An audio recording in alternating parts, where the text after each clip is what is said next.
Hello and welcome to the Computer Game Show. My name is David Turner. I'm here with Sean Bell. Hello. I'm here with Matt Murray. Hello. And returning to the fold after more time off is James Farley. Welcome back, James. Hello, David, Matt, and That Sean. should be your nickname, really. Welcome James. back, James. It would. I feel I've said that more than your actual name, to be honest.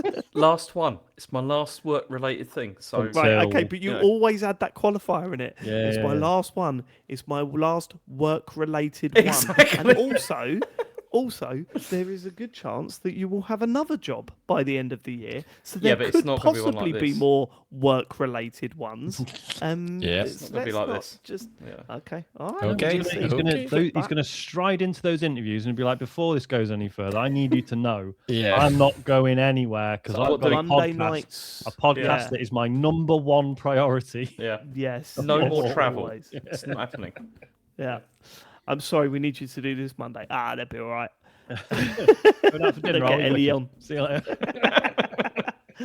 We'd like to start the show by thanking our Patreon producers. Of course, this month they are Aaron Patrick, the QuickBooks chap, Simon Nelson, Moomin Biscuit, Trans Rights and Human Rights, Dave Ernsberger, Colin Brown, Gasman, Rocketman76, Smooth Monkey, John Tempelli, Jackie Sniper, Sam Higton, Thomas, Stan, Philip with an F, Cutty, Steve Lee, Jack Oven, Grey Dragon Claw, Colin the Carl Wanker Smith, Lee Keybottom, My Dog Skip, Dean, Evil Mammal, Conky Donkers, Full Nels Conga, Laser Quest, 42 Sources Span, Dr. Wookie, and Ramalaptar. They are the Full Nels crew. They went over to tcgs.co/ shut your mouth, David. You got that wrong. They didn't go there. They went to patreon.com/TCGS and they supported what we did there. Thank you so much to our Full Nels crew, as well as anyone else that supports us over at Patreon. Really, it keeps us rocking, baby. And rolling. Rocking and rolling. Yeah. Rocking and rolling. So thanks for Grooving and thanks for moving. that. Yeah. Remember that sort of early noughties thing that people would say to be cool, where they go, "Let's rock and or roll." What is that from? Rock Can't and or remember. rock? That's a Simpsons thing. Oh, is I it? think that's a Simpsons thing. Yeah, it doesn't. I think Principal Skinner says it. We will rock and or no, that's it. I will not have you playing any rock and or roll. Yeah, I think. Yeah, See, immediately that's funnier. actually, Sean, those were the cool people, and you were the one Yeah. going, "Why are they saying that?" And we're Do you like, want to and we're like, apologise to Homer don't have a Simpson cow, now? man. Yeah. Don't Eat have my a cow, shorts. Sean. Homie! Anyway, you can go to patreon.com and support what we do. One other thing to plug here is Quiz in All Caps with Kurt Lewin. Where? On our Discord. Go to tcgs.co if you'd like to join our Discord community, and you can join in with Kurt Lewin's quiz over there. It's delayed to this Wednesday, July the 1st at 8 p.m. That is tonight if you're listening to this when the show comes out on the Wednesday, the 1st of July. And That's if you it for a need, plug-in. sorry, just quickly, if you need entertaining or cheering up, have a look in the TCGS chat bit of the Discord. If you want to see Kurt not knowing what a cook chair is, That was I'm fun. not making fun of you, Kurt. It's one of the funniest things. Yeah, there's I do like the fact that we have all these deep conversations on this podcast, and it's either what sets people off is either cuck chairs or ovens or Soaring. soaring, soaring, yeah, big, horses, big that was the whole moment on thing, our yeah, Discord. But if you'd like to join our Discord community, please go to tcgs.co. It's a lovely time. It is. Right, James Farley, you were away. We did a pod. What did you think of it? Come on, what are your notes? I've got notes, and I mean, Ian was great, as usual. And also, one of the things I really did like, I like the fact that he said that we wouldn't have to do anything apart from turn up for the live show. That was really good. I enjoyed that. Yeah, bit. but no, he didn't literally mean that. He did. No, you've got to do. No, he didn't. No, you've got to do something. There's that brilliant. There you go. Done. No, it's just That's my excuse. I could do fuck all. It's just no. we just turn up. He said we just turn up. Yeah, but no, that's not. No, that's not. I'm gonna tell you now. You're gonna have to do something, James. You're gonna have to do something. All right. Say that once more, David. It's not what he said. You're gonna have to do. You're gonna have to do something. All right. Read his lips, James. You're gonna have to do something. Yeah. All right. Please. All right then. But yeah, you were right though about me trying to get out of doing Escape Simulator. That's true. I was trying to hint at that, and it wasn't anything to do with the cost at all. It's just I didn't want to do it because I was dreading Money doing bags. the puzzles. You know that was the thing I was worried I about. tell you what, you're a strange and lovely man. There are certain that look. We're all weird. We all do weird things. Yeah. I No, wouldn't mate. qualify No, that. no. We do a video games podcast every week. What's that about? Exactly. But first of all, so for those of you that don't know, we streamed Escape Simulator on Thursday last week, I think it was. Yeah. We'll talk about that game more a little bit in what you've been playing because I think it's worth talking about. But James initially said, "Oh, right, I'll have to get Game Pass then." And I'm thinking, right, he's made a big thing about that. There That's we fine. go. Then we had a running commentary throughout the day about how he was accessing Game Pass and how he could get it as cheap as possible. And then when he was downloading it, and I'm like, fucking hell, James, what's your download speed on that bad boy? Don't leave us hanging. I also had to try and log it back into my Xbox as well, and it wouldn't let me. Oh, that's I right. had to Yeah, delete yeah. the profile. With an and account everything as No, well. we know. Yeah. You told us. What is that? Like, have you worked out why that is? Is it What do you mean? literally so? Are you hoping that we go? Don't worry about it. We won't. do No, it." no, I don't know. I mean, yeah, maybe partly. Yeah. I just think, Let's maybe cancel maybe the Patreon stream that maybe we have maybe to. we just do something contractually else do. rather than play an escape room game. That's what I was hoping for. But then it turned out to be really good, Brilliant. and it was Yeah. actually fun, and I didn't mind it at all. It was good. All right. But yeah. there you go, Didn't see? mind it at all. That's There you go. box quote, If you isn't want to it? watch that and you're a patron of that tier, go watch it. Maybe It was we great. say It was a great next- stream, actually. And maybe we say then, because of this, maybe next month James decides what we do for the All right. Patreon bonus stream. I reckon mean, we do when's the that. tour noir coming back is my question. That's true. Well, Good it's question. not because that's going to. It's a summer tournament. It's the time for it. It is a summer tournament. That's true. I need to rethink. Summer tournament that happens every 4 to 5 years. Exactly, it's like the World Cup. Except a bit more strict. Okay. Anything I else? did, yeah. I mean, Matt, I was disappointed with your lack of James Bond quips, like on the spot, like when you couldn't come up with stuff. And I know, have you thought of any more since? Because I know you must have thought about it after the No, pod. that left my mind. No, because it wasn't James Bond quips. It was like my own quips for James Bond, wasn't it? Yeah. If you were doing Yeah, James so no. Bond things, what would you say?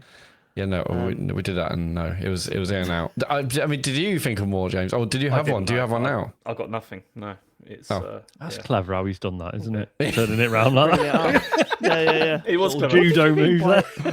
What Yeah. did you mean by it was in and out? Where did that come from, Matt? What was that about? As in, it was in my brain when we were on the pod, and then it was out and never returned. Okay. No, yeah, sorry, that's one of my quips. It was in and out. See, Well, when I shoot them. we're right at the start of the show, so it was in and out can't be the episode title, which was could be. is a shame. Yeah, could- but could be for that you one.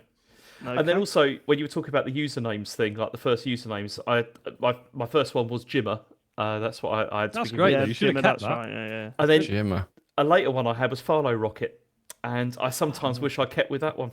Yeah, that's good, Yeah, Dan. so That's good. That's weird. So when I started calling, hold on, you didn't call yourself Farlow Rocket because I called you James Farlow.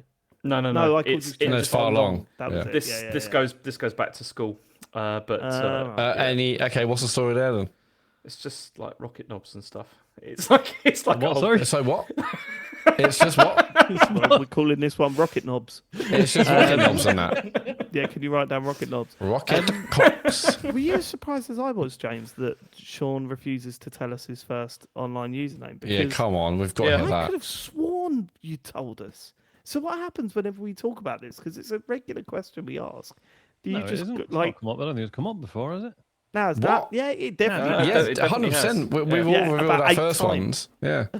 Yeah. So everyone in the chat site is No, it doesn't have a slur in it. No, I had a very bad email address and I talked about that. Right. that- Okay. well, Then that offline, had a slur in you've it. got to tell us. Yeah. That was all slurs. It was slur at gmail.com. Yeah. I cannot not know this, Sean. You're going to have to tell me, Yeah. and I'll keep it a secret. I promise. Let's Right, cut the stream for 30 seconds and you can tell us. come back and we're like, we're not podcasting together. Yeah, anymore. it's over. Announcing Yeah. the end of the show. Yeah. No, they were just really fucking lame, like cool gamer names. Lame Sega but dude. cool. That's I Sega, was but Sega the dude, Sega you could dude. get away with now. Yeah, All right. that doesn't have a slur. Well, not really. I've It's been held quite, up. Yeah. I've been quite It's critical probably- of that company. And It's probably something like Anime Guy 85 or something like that. You know. oh, yeah. Why was he on your forums that you were going on at that time, James? Yeah. Yeah, this guy's we popular, were that's it. like, We if don't talk any, about that. any of us were technically on the same forum at any point. Oh God, sure. Yeah, like years before James and I met, we were on the Edge forums and Yeah, I was on there, yeah. Nice. yeah. So from back on the day, I was called Kelso from that 70s show. No, which- you weren't. What Yeah, I was. on but Edge? Yeah, on Edge. He wasn't the one who went to prison, was he? Thank God. Kelso was the guy's married to Mila Kunis, I think, wasn't it? I that's I improvement. was Thank God. I was drunk in Elmo before I did a rebrand to just Elmo. And do you remember James at the Edge forum, Drunk in Elmo's Age League of Fun? I do. Yeah. Yeah, I was a popular friend, Yeah. mate. Aren't you, I on, stuck my name on the Xbox Live, you're still drunk and Elmo, aren't you?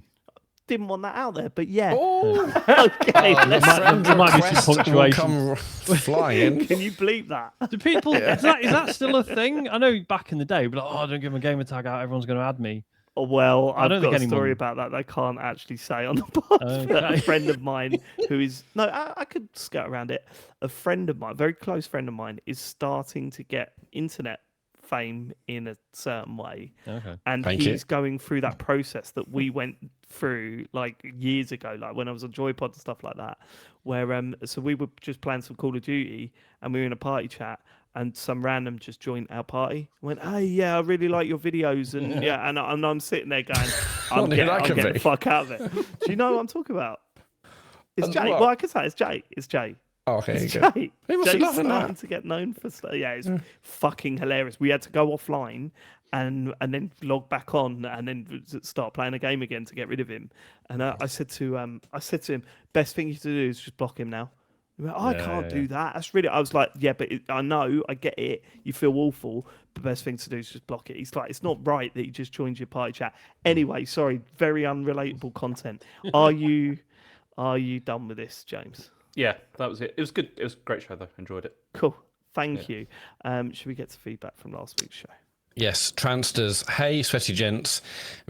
Final Fantasy VII Revelations. They wouldn't have used the reunion subtitle because that was already used for Crisis Core Remaster they released a few years back. As always, Ian Lee was great. Always a pleasure to hear him on the pod. Stay cool, gents. I think they're Yeah. allowed to use the subtitle again, aren't they? I mean, obviously that they're a lot allowed, more but it might be a little bit silly. But I mean, Yeah, I got people like. obviously they thought it was a good reason, and now it's not called that. It's Revelations. So whatever. Still excited for the game. Although one thing, I mean, I've told everyone I liked the games. Although the second one, Rebirth, I was like, man, it's really padded out loads of mini games. Well, I'm sure the producer or director recently said, yeah, there's going to be more of that, more of that, as in like more, even more than there was in Rebirth. So I think Yeah, there will. 200 because I think, hours now. honestly, they put everything into that first game. The second game came out and they padded it out a bit. And look, I don't know the figures, but I assume it didn't sell anywhere near as much as that first game. yeah, And I just think assume with so. this one, they're like, let's just don't worry about it. I do worry about that last one, you know. Just throw everything in. Anyway, that'd be fun. Mock Turtle Soup update on the weight loss message from a couple of weeks back. Or for anyone else who may or may not care. I started at 125 kilogram with a target of hitting 100 kg by the live show. With 16 weeks to go, I'm currently 118.8 kilograms. Doable, right? Hey, Forwards that's onto really- dawn. that's Thanks for doable. living it. Totally Nice. doable. It's really good progress. Yeah, it's really good. Smashing it. progress. Keep going, Mock Turtle Soup. Keep going. T-Bats, this is a message about us talking about the Valve Steam machine last week. This is a quote. Valve makes almost $50 million per employee, raking in more cash per person than Google, Amazon, or Microsoft. So the gaming giant's 350 employees are on track to generate 17 billion this year, which is 2025 last year. So explain to me why Valve can't subsidize the Steam machine. Because they want to generate 17 billion. Yeah. It's Game They don't want to needs more yachts. give it away. Yeah. No, I think it's a valid point. Yeah, it's- it it's- absolutely is, but it's also a big corporation that wants our money. But Yeah. they're not on the stock market, right? So they don't have shareholders to answer to, which apparently still not. is why Steam isn't. Gabe needs a 5th yacht. Yeah, like supposedly that's one of the main reasons why Steam isn't a lot worse than it currently is. But right, but I'm assuming they don't want to give away computers at a loss. Like they don't want to lose money on releasing hardware, do they? So No. that's No. why. well, yeah, but because the argument always is with consoles, and it's like, well, they recoup it on digital, software sales, and I think you could say the same. It's like with other sort of handheld PC devices and stuff that we've seen crop up. They don't own a game shop, so they don't have that luxury. Whereas you could argue that Valve do. I know, and I will say I am not defending them. I am not defending Valve in the slightest. I just I don't know what's going on at the moment. I'm getting more and more down about all of this. I'll be honest with you. Just getting more and more fed up. More That's on right, that we've got some great news coming up. So it's fine. Don't worry It about was it. looking rosy. Yeah. Well, I've Go on. I was just going to say, I've just realised I haven't pasted in Gasman's thing. It's very long, but I think it's very interesting. So shall I put that in now, and then we'll get to it? Yeah, you put it on now. Just while you're doing that, like on the subject of loss, like selling things at a loss, I think someone from PlayStation today said that they're not in the business of selling their consoles for a loss, but they are monitoring the situation, i.e. the industry, closely. Yeah, so the prices are going up next week then, aren't they? I think probably. Well, I think this was specifically related to PS6 or any kind of future hardware, but yeah. I mean, we are looking at $1,000. There was a story that all the big RAM people have locked in prices for like the next 5 years or something. Yeah. Current prices? Current prices? Don't lock in current prices, lock in the old ones. Like, what are you doing? Can you also write down big RAM people for that's Big, all the big RAM guys that they have out there. Yeah. Okay. Okay, where are we? We are on, Gasman. Hello, lads. Thank you for a brilliant episode last week with the good Ian Lee back in the fold. I wanted to bring a little bit of feedback and perhaps perspective on the Steam Machine price and the discussion you guys had over the past couple of weeks. There's no doubt that I'm personally very excited about the Steam Machine and especially about the continuation of the SteamOS development. In the future feedback, I will perhaps outline and bore you with details of that. The price of the Steam Machine is high, and Valve recognising that it is much higher than they hoped for, quoting RAM and other component prices being the reason for the price point. The question we perhaps should ask is the price correct? The price of the Steam Machine, the lower SKU, is about 15% more expensive than other top-selling consoles since 2020, and between 15 and 40% more expensive than top-selling consoles going back to the mid-90s, adjusted for inflation. So if we compare the average disposable income in the UK to console prices, the prices have been between 12 and 24% of monthly disposable income. The 2026 PS5 Pro and Steam Machines push this to 57 to 54% of monthly disposable income. The Steam Machines end up being a little bit more expensive than the PS5 Pro and potentially next generation consoles, but overall still more expensive. But following what does seem to be a trend in console prices across the line. The argument is that the price is correct should be found in the substitution of the console price from the PlayStation, Nintendo and Xbox, if they were a thing still.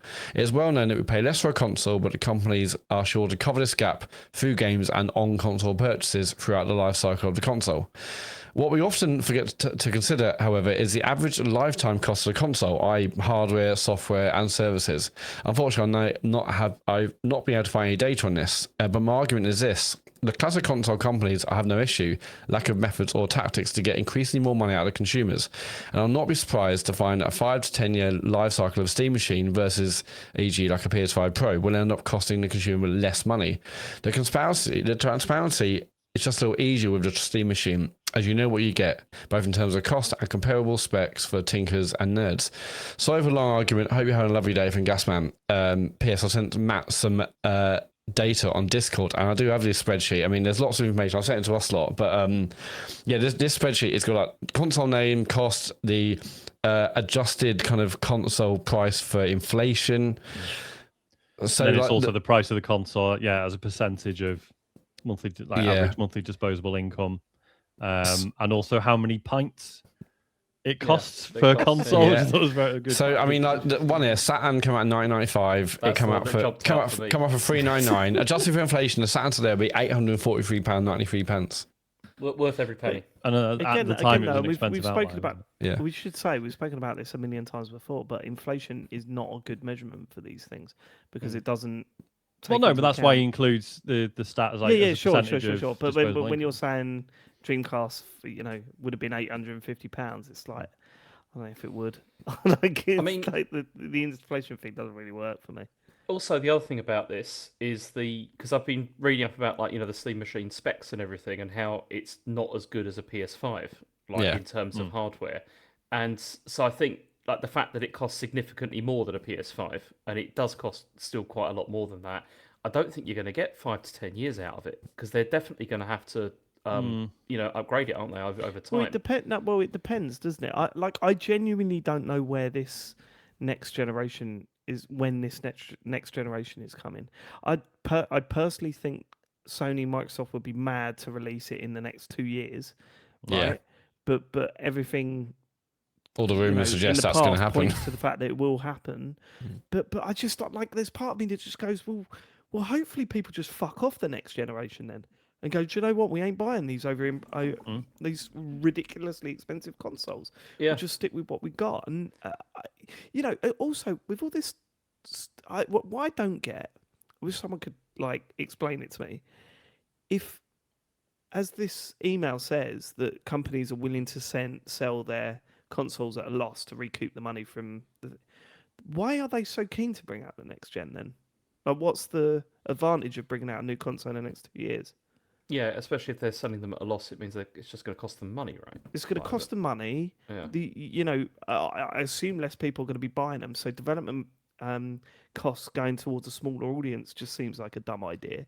I don't really get why they would be keen is it to just move as it on to the simple next as overall the general trend is that each generation will eventually outsell the previous one in terms of the audience has grown generation by generation, but I think we're now at the point where the traditional console model has sort of reached saturation point. I think that's why you got companies looking at mobile and stuff like that. See, totally, I get it. I'm sorry, David.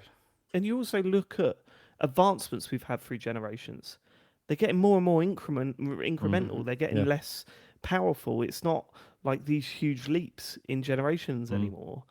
And I just kind of think, please let that reflect in the market, because right now my fear is that they're still going to go, no, next 7 years, next more expensive and slightly better machines. Whereas really we need to just chill the fuck out a bit, don't we? Just leave it for a bit. I think for Xbox it makes sense that they're trying to do this, because they just want to reset, don't they? Definitely. Everything. And they just want to say start again, basically, because this generation has been a bit of a disaster. They do, but I think releasing a console should be lower down on the list, and there are other higher things they should focus on. Yeah, the hardware's not the problem, is it? Yeah, no. The Xbox, the Series X is a the hardware brilliant console. in itself isn't the problem, but the brand is the problem. If they say this is now, a new console, that feels like a reset for people. Okay, maybe this will be better. But yeah, the hardware itself isn't the problem. It's just brand perception. But yeah, so there's a recent Q&A with Sony Interactive president and CEO. We're covering this in the news, Matt. But yeah. Oh, I commented. Okay, right. I thought it was today's news. Did you add it? Okay, cool. Yeah. Sweet. Harrison, this is Ian talking about. I wasn't sure. I didn't realize. Anyway, Harrison talking about. This is Harrison's feedback about Ian talking about Drive 3R. It reminded me about when Splatoon 2 came out. My friend group for Nintendo had missed an opportunity not calling it Splatoon. Yeah, which. So we started referring to it to. So we started referring to Splatoon 1 as Splat 1. And Splatoon 3 is Splatreen. Anyway, the world's worst example of this thing has to be Seven, as in the movie Seven, as in like SE7EN. Bye from Harrison. 7EN. I mean, Splatoon, yeah. Splatoon does work, but not. It does work, but should it? No, it shouldn't. It absolutely should not. You screw yourself up for the third game, don't you? You absolutely screw yourself up for the third game. But yeah, Splatoon. I had forgotten about the Driv 3 thing, and then I heard it on the show, and it made me laugh again. Driv 3 out of 10. Hey lads. Apart from certain publications. Yeah. I liked you better when you were overheated. Should we get on to the next one? Yes, this is from Maggie So Juicy. Just a quick note to say that Maggie also makes a cock soup, which is it does sound nice actually. Maybe we should bring back Bell's Kitchen. Sean LeBode says, messaged me in the week and said, I've got 2 bottles of Maggie sauce in my cupboard. I'll be honest with you, you are only one of 2 Caucasian men that I know knows of this product. And I was like, right, okay. So I said that to my brother, and my brother went, that makes total sense. So 2 doors down, there was when we were growing up, there was a family from Jamaica two doors down, and my parents must have gone in there and gone, oh, what's that? Bought some and done the whitest thing you could possibly do to it. Put it on your Yorkshire puddings. They thought, we're exotic, and just started putting it on the Yorkshire puddings. Fusion cuisine. That is how it got introduced to the Turner household. Fucking idiots. My brother just went out. Fucking stupid. Anyway. Yes, Darren, not quite a celeb, but I randomly hung out a couple of times with Frank Sinatra as he was mutual friends with a burlesque dancer I met through playing Uno on Xbox Live. She used to present her shows on Uno. What a sentence. Yeah. I'm not sure I believe this either. What's going on? She used to present her shows on Uno with the Vision camera, and I recognised her from a club I'd been to the week before. The next time she performed, Frank was on top of the bill, and so he was in the green room with us. Unfortunately, no funny stories about him, but can confirm he doesn't wear a moustache before the show. Darren, were you on acid, yes or no? Because it sounds like the answer might be yes. Do we need to give some context on Frank? Because I'm barely aware of him. Really? Look, okay, I don't know why I'm obsessed with this guy. Is it problematic or not? I don't know. I think that's why I'm so confused about it, because Frank Sinatra is an act that's been about for like 25 years in the local, like in the London comedy scene, or the British comedy scene, and he's a guy that dresses as Hitler and sings Frank Sinatra songs, but then slips into an Adolf Hitler impression halfway through them. Okay. And I've seen him several times, and I've seen him be like absolutely tear the place down with laughter, and I've seen him get booed off stage, and it breaks my brain. You know, when those things where I can't work out if I like it or not, and it just breaks my brain and I obsess over it. Right, he's one of those, because I just kind of think, like, what is it worth the risk, Frank? Like, all of this, is it worth the risk? I'm not sure it is. Mate. But then you watch it and you go, but he is quite good at impersonating both Frank Sinatra and Adolf Hitler. He's quite good at doing both of those. To make that work. To combine them, it's wild. I don't know. It's wild to me. It's wild to me. I'm currently. I hope he doesn't hear this. I'm not taking a piss, but I am currently obsessed with his YouTube page, where he's uploaded YouTube videos that are far too short. They're 3 seconds of him talking. Okay. So it's a really short. The previews for the next videos come up just after you hit play, like those little things cover up the screen. It's like, go to YouTube page. It's quite, it is a niche. Digifolio in the chat. It is a niche. Anyway, we've got to stop talking about him, because this is worse than when we went on the Geordie Greep phase of TCGS. It's just not. Go on. Ramalapta, I nearly played Destiny with Matt, but didn't fancy it. No. So that's. I mean, we did ask for non-anecdotes, so that's a great one actually. That's a brilliant one. We asked for when did you nearly play with a celebrity? That was what I mean that as well. I'm fairly sure we did. We not? Did you not say, actually, if you got any non-anecdotes, then send them in? And that is indeed one. That is a Ramalapta. I don't think that's what you were going for. And whatever he's going for, I didn't fancy either. Actually, Ramalapta, I was busy, so. Okay. We're going to end with Kurt Lewin, obviously, and it's back on the funny usernames, but it's what's that? Go on. Again on Kurt Lewin. On the topic of funny usernames, my best mate, as well as myself, are big fans of Drive 3R and the Driver series as a whole. My mate was a bigger fan, though, of the first 2 PS1 games. When he got his PS3, he decided he wanted to name himself after the protagonist of the first 3 games, Matt Tanner. So named himself Matt Tanner. The one about space was taken. Not too funny, you might think, until I fast forward a few years to the release of Driver San Francisco, where Tanner returned, yet something was off. All the marketing and trailers and previews were referring to him as John Tanner. That's That can't be right, we thought. So we went back to the case of Drive3R and opened up the manual to find his name was in fact John Tanner. Goodness knows where we got Matt from, so now my mate has a username which isn't his own name, nor is it any relevance in his life. Cheers. I mean, another classic Curtism. There's this story reminds me of my own. I think I might have told you this before. I can't remember. But it's slightly different. When I was in the English class, I would have been 15 or whatever, and we were tasked to write a creative story about anything we wanted. Be as creative as you can. Write me a story, and I basically wrote the fucking plot to Half-Life. That's basically what I did. But get this, the lead character in it, was called David. And anyway, I wrote the whole thing. And then I got to the end and I went, I can't call the lead character David. Like, this is too cringe naming the lead character after myself. So I went back and changed it to James, right? So anyway, I submitted it and the teacher went, I've got to say, David has submitted a brilliant story, so I want him to read it out for everyone. And I'm sitting there going, it's just the Half-Life story. Please, no one have played Half-Life in this room. Anyway, I remember like one of the last lines was long. So I'm going, James, like it was everything. It was an important day in the science in the facility. James Freeman. He didn't do it. He went down to the testing center. Yeah, it was all this stuff, right? Yeah. But in my story, the what is his fucking name? The Mr. Mr. Freeman. Yeah. No, the bad guy in it. That follows you around. Breen, Wallace. Oh, the G-Man. G-Man. H-Man. The G-Man and James become friends at the end of it because he stopped the whole facility exploding or whatever, right? That's how I changed it to try and get around copyright, Matt.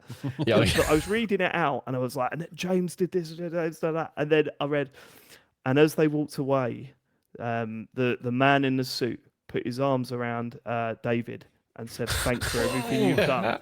And then I looked up and everyone went, who's David? I changed all the names except for that one. All the way through, I just forgot it in the last line. And everyone laughed at me for a while. So anyway, that reminded me of that story. Thank you. Good memories. Great memories. Great memories. If you want to leave us feedback about your traumatic schoolhood stories, then go to tcgs.co. Thanks. That'll be all the Discord's about this week. Yeah. When have you used video games to cheat at school? Well, that's what I want. I think I wrote a story where I met all the characters from Star Fox, which is very timely this week, obviously. But yeah. I bet you made Falco look like an idiot as well. I bet he's so arrogant. It's not hard. Is it? Okay, come on, news. And that was just the teachers. Yeah. So anyway, news this week. He's one of the great improvisers, isn't he? He just rolls with the punches. Yeah, I love it. How he just, we'll yeah.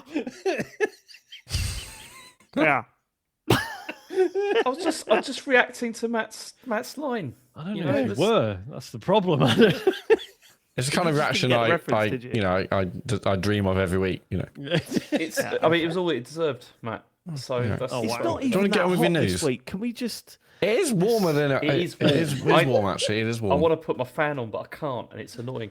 Anyway, so there's been some bad news at Bungie because there are significant layoffs have taken place. So Herman Holster said that most of the Destiny team and some of the Marathon team are being laid off.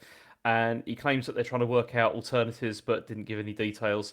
According to IGN, one plan was to relaunch Destiny 2 as Destiny Infinite.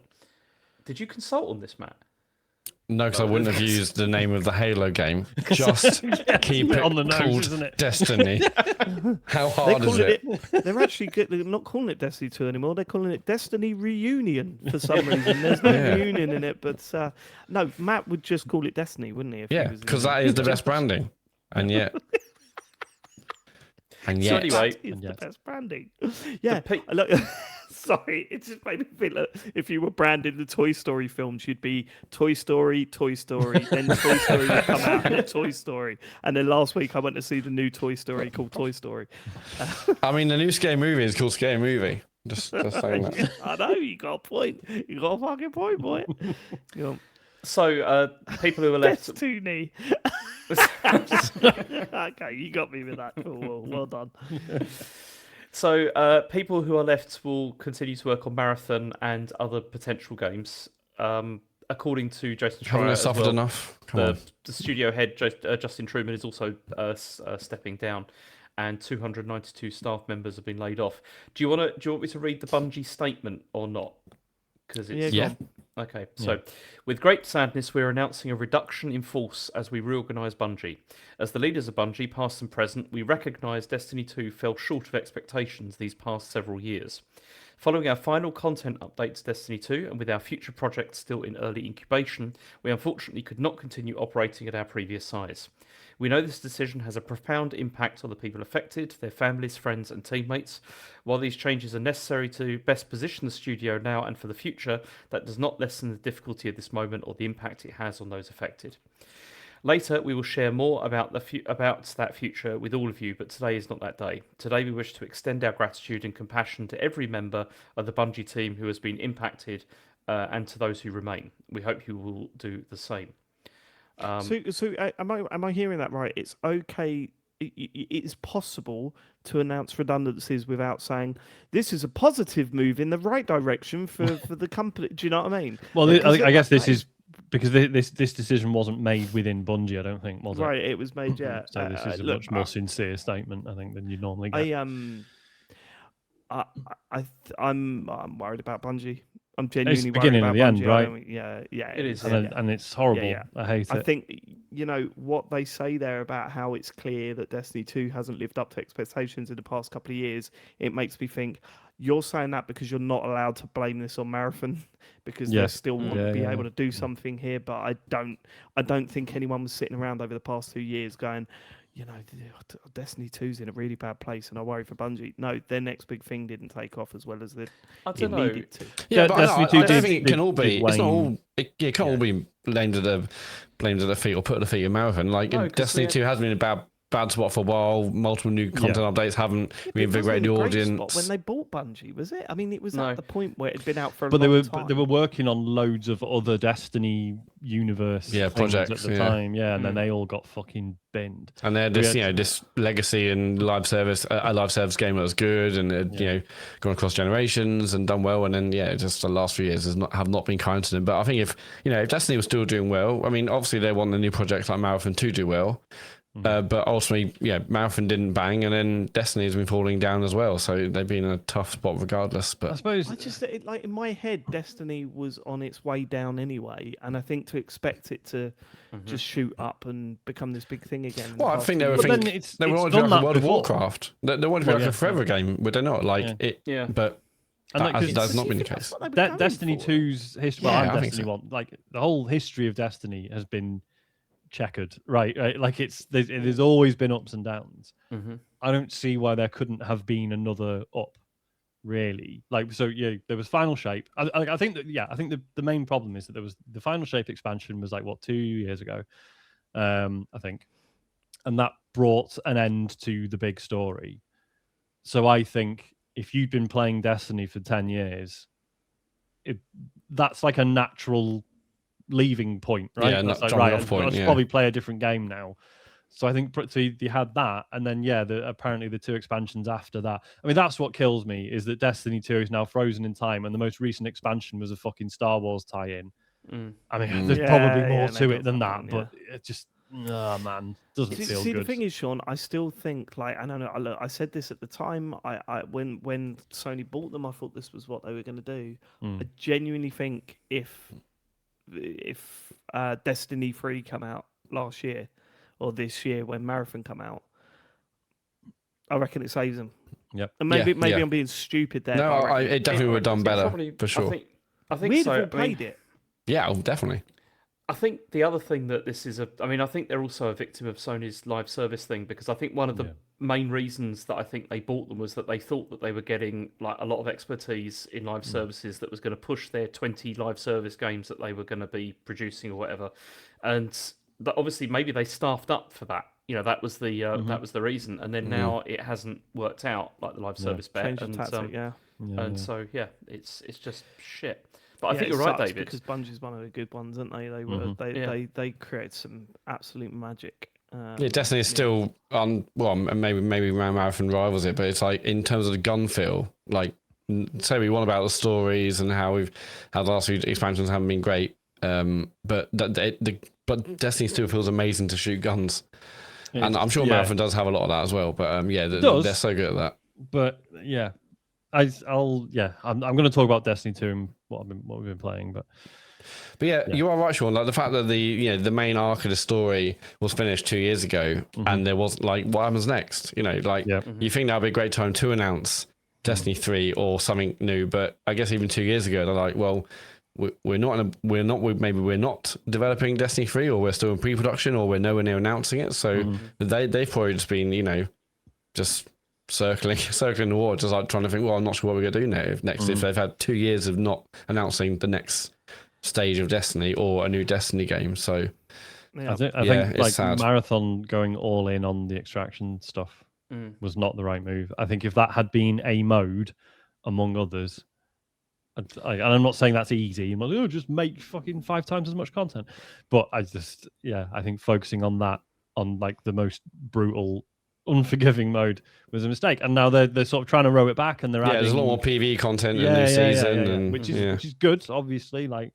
and I hope it works out. But yeah, man, sad. But no, I think you're right, David. If they'd have announced Destiny 3 instead of Marathon, I think that would have helped. I think, because people would have been well up for that.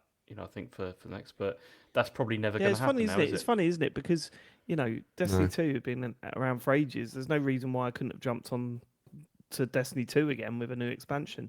But it felt like it got away from me. Like it felt like if I played Destiny 2 today, what content would I have, and how much would I have to pay out to get to the point where I'm back on board? Yeah, and I did. I went back to Lightfall. More on that later. Yeah, I went back to Lightfall, and it was like, it was as someone who put in hundreds of hours in Destiny and Destiny 2, like, I'll go back, I'll play new expansion. It was just like the onboarding felt a bit of a nightmare, and it just I know. didn't And feel then as if good you as before. go line under that, Destiny 3, all start again. Suddenly I'm interested because I love that game. I like that game. The phone one is meant to be really good. I can't remember its bias, but it's one of the Natties or something. Yeah, I installed it and played it for a bit. I wasn't gonna play a big old game. Yeah, on my phone, for me, I was like, this is probably good, but I'm never going to put serious time into a game like this on my phone. Apparently, there's been talk of console or PC ports, but who knows? NetEase are like pulling back from all this stuff as well now. That's true. Famously. Yeah.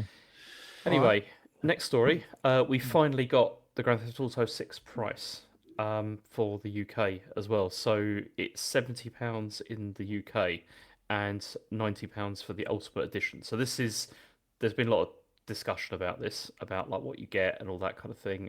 But then also one of the major aspects of this has been the fact that there's going to be no physical version of this, in the sense that there won't be a disc. It's just going to be a code in a box if you buy the box copy. And a lot of people are really unhappy about this because obviously it means no resale. And I mean, this is not the first time this has happened. Other games have done this before, but obviously this is the big one. It's an interesting one because I'm an arsehole about preservation and stuff. But I feel like even from that point of view, the day one disc version of a new Grand Theft Auto game, it wouldn't have anything on the disc anyway, would it? Yeah, it's not the version you're going to want long term, right? Like if you look at what a lot of publishers who are doing like physical editions of like indie games and stuff, they wait until the game's had like quite a few patches, and then they're like, right, we're going to do a physical version of the final version. Yeah. So I sort of get it. I know a lot of people say, no, this is about control and it's about making sure copies of the game don't leak and this, that, and the other. I'm sure that's another part of it. It's the second-hand market. It's ruling out the second-hand market. That's crazy. That's the downside of it. You can't buy that game then sell it on. Yeah. Whereas no matter what was on the disc, you could still do that if you had a disc copy. This is literally you buy a box and it's got a download code in it, and you put that download code in, and of course you can't sell that download code afterwards. So that from that aspect, it's bad. I think they've used this in order to keep the price down of the game. Like I think that they were considering doing 100. You mean the download code thing? Is that what you mean? Okay. Yeah, totally. Yeah, because then you cannot buy it secondhand. So anyone that's buying GTA is buying it directly from them, and they get the cost of every sale of it. This also minimizes any chance of leaks as well, I think, or like accessing it early. I think maybe they're worried about that a small amount. I think it's more to a money focus thing rather than leaks getting out. I do want 2 apologies from Matt though, and I'll tell you why, Matt. Number one, I know. Go on. What's your first apology? I want to see if you know what. Well, and one of them is definitely the fact I was like, oh, so GTA 6 £80 then. Yeah, you put into the chat. GTA. No, you didn't say that. You said GTA £80 in the UK confirmed. And I went, you did use the word confirmed. Did I say confirmed? Oh shit! Yeah, okay. Confirmed. Yeah, it was absolutely not confirmed. So there's me getting all angry. Okay. And it turns out it wasn't. It was on £80. And the reason why I was angry because it was $80 in America. But I always forget that there's sales tax as well in America that's never really included. That's why it's not like the thing. But the other thing you need to apologise. Yeah. So I said GTA 6 confirmed as an £80 title then. Yeah, or £100 for the Ultimate Edition. Yeah. I mean, I just thought it wasn't confirmed at all. Anyway, $8. $8. Yeah. But also the amount of times you said to me, "This is going to be the first £100 game. It's going to be the first £100 game," and I'm going, absolutely no way. No, it will, Dave. I think I changed my tune in recent months, didn't I? I don't think you did. I don't think you did, Matt. Yeah, I think I did. Yeah, I think I did. I think I definitely did. I knew that. I think even the week before, I was like, it'll be regular price. In recent days, I reckon like I reckon the last 2 or 3 episodes, I've probably said it'll probably be like actually like 70 or 80 quid. I think it may have said 80 or 70. I bet there's audio of me in the last 2 or 3 weeks saying that. There's no way I've been keeping up the 100 quid thing because it was very clear it wasn't going to be the case. Well, like I said to you about 2 years ago, Matt. Like I said to you about 2 years ago. Yeah, 2 years ago. I think we all thought it's this, the amount of like op-eds in the industry about, oh God, this is going to be the first industry's £100 game. No. Everyone was saying that. I said they wouldn't do it. No, I wasn't. Yeah. Okay, you weren't. Yeah, very good. You laughed at me. And you laughed at me. I apologise for the first one. Second one, I'm very sure I've changed my tune in the last 2 or 3 weeks. Go back and find the tapes. They bought out the game at the same amount as Mario Kart World and Saros. Which is a surprise, but good. A good surprise. Cheap. Yeah. Bargain, really. And as I say, I think to subsidise that, they're saying, right, we don't mind releasing it at this if we can get rid of the second-hand market for this game. And from now on, anyone that buys this fucking thing, and and this is the problem with the whole Sony clamping down on buying codes from third-party retailers. Like, it's an issue. It is an issue. We can celebrate the fact that it's not completely taking the piss in terms of price, but they will be looking to recoup that money, and that's how they're doing it for this. Mm-hmm. So, how are we feeling about the Ultimate Edition? With all this extra stuff, I've seen the list of what you get, but I feel like I have no context for whether or not it matters. Yeah, do you know what I mean? The shop sounds weird. Yeah, it's like, well, there's just extra shops in the other game. Yeah, exclusive shops. Yeah. Does that mean? Yeah, does that mean you're then going like people who have the special edition are going to have access to tons of clothes or whatever that you can't in the normal one? Does it just mean so? Yeah. Well, there's just more locations on the map. What are the price differences, James?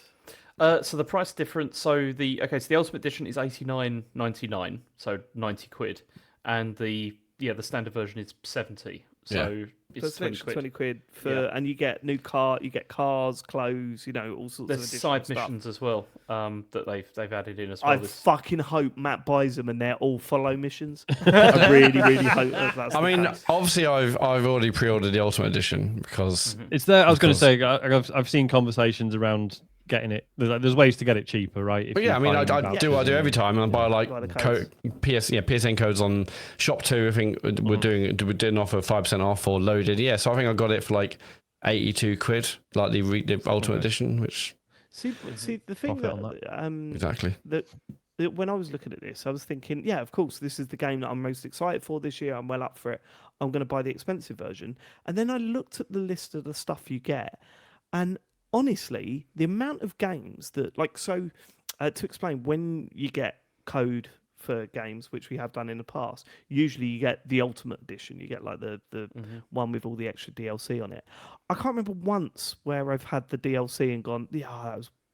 You could see why this is premium. Yeah. Look, in this one, Max Caulfield has a red jacket instead of a blue jacket. Like half of the stuff you don't even touch. Like Pragmata, I got a code for that, and that had all the additional stuff on it. It wasn't until the end of the game that I remembered, oh yeah, I've got different suits that I can make him wear. But like it doesn't change anything. So I do think I'm just going to go for the £70 one because I can't imagine what will be in that game to justify an extra £20. I don't certainly that list doesn't give it. There's also this thing about GTA Plus or something, which you get like a month. Me. No. I think you get a free month of GTA Plus, but you get a free month of GTA Plus on both copies, by the way, on the standard one and the ultimate one. But that's all related to GTA Online, right? So there's going to be a subscription service for GTA Online. Well, there has been for a month for years. Yeah, so it's just has another. Really? It's just a free. And you get like I think you get exclusive cars or something. So that's an old thing, and they just give you a free month. But yeah, I'm less interested in that side of things. I'm kind of happy that they haven't gone above what is already the upper limit of what games sell for at the moment. I mean, for us, but it's $10 more for in the States than other standard releases apparently. So but it's not over here. I'm not in the States because everyone's kicking off, and I'm like, well, why kick off for £70? But it's obviously it is more over there. But oh well. Yeah. But yeah, I couldn't resist pre-ordering the ultimate one. I mean, I feel like I had heart palpitations. I was so excited just to get the purchase through, honestly. And I had a dream about it the night night. I think I guess I don't know if it's the night of the pre-order or the night before, where I was explaining to Ted Danson, the US actor, the game isn't on it. It's just a key. It's just a key for the game on this. And I don't know. How did he take it? Yeah, he was shocked, and he asked me, and then he said, and then it was like it's like an XR Games thing where he's like, oh yeah, you did really well with that. I was like, oh yeah, thanks, yeah. And then what? Ted Danson, must have why? Been a fucking dream mention. Yeah, it was. Yeah. So he's like, you handled the press really well. Handled the press really well. I was like, thanks, Ted Danson. Yeah, so it was on my mind so much I had to tell him. It's like, Ted Danson, I mean, it's just a key on there, right? Did he at any point say, gaming isn't just bleeps and bloops? He didn't. If he did, I don't remember. That's my dream. I just remember talking to Ted Danson about this. You and GTA is such a wild combination. I don't know where. So when do you think you'll have a PS5 Pro? When's that? I will. I think. Okay. I thought he was going to say he's ordered one then. No. I would have told you, or maybe we'll say for the pod. No, I mean, I've already set up like alerts from Hot UK deals, and there was one the other day, but I was like, no, not yet. In fact, there's 2 deals. How much was it recently? So first deal was like £700, and then there's another one a couple of days after where you can buy. It was like Argos do this things, Argos or Currys, where it's like damaged box PS5 Pros, and it's like 677.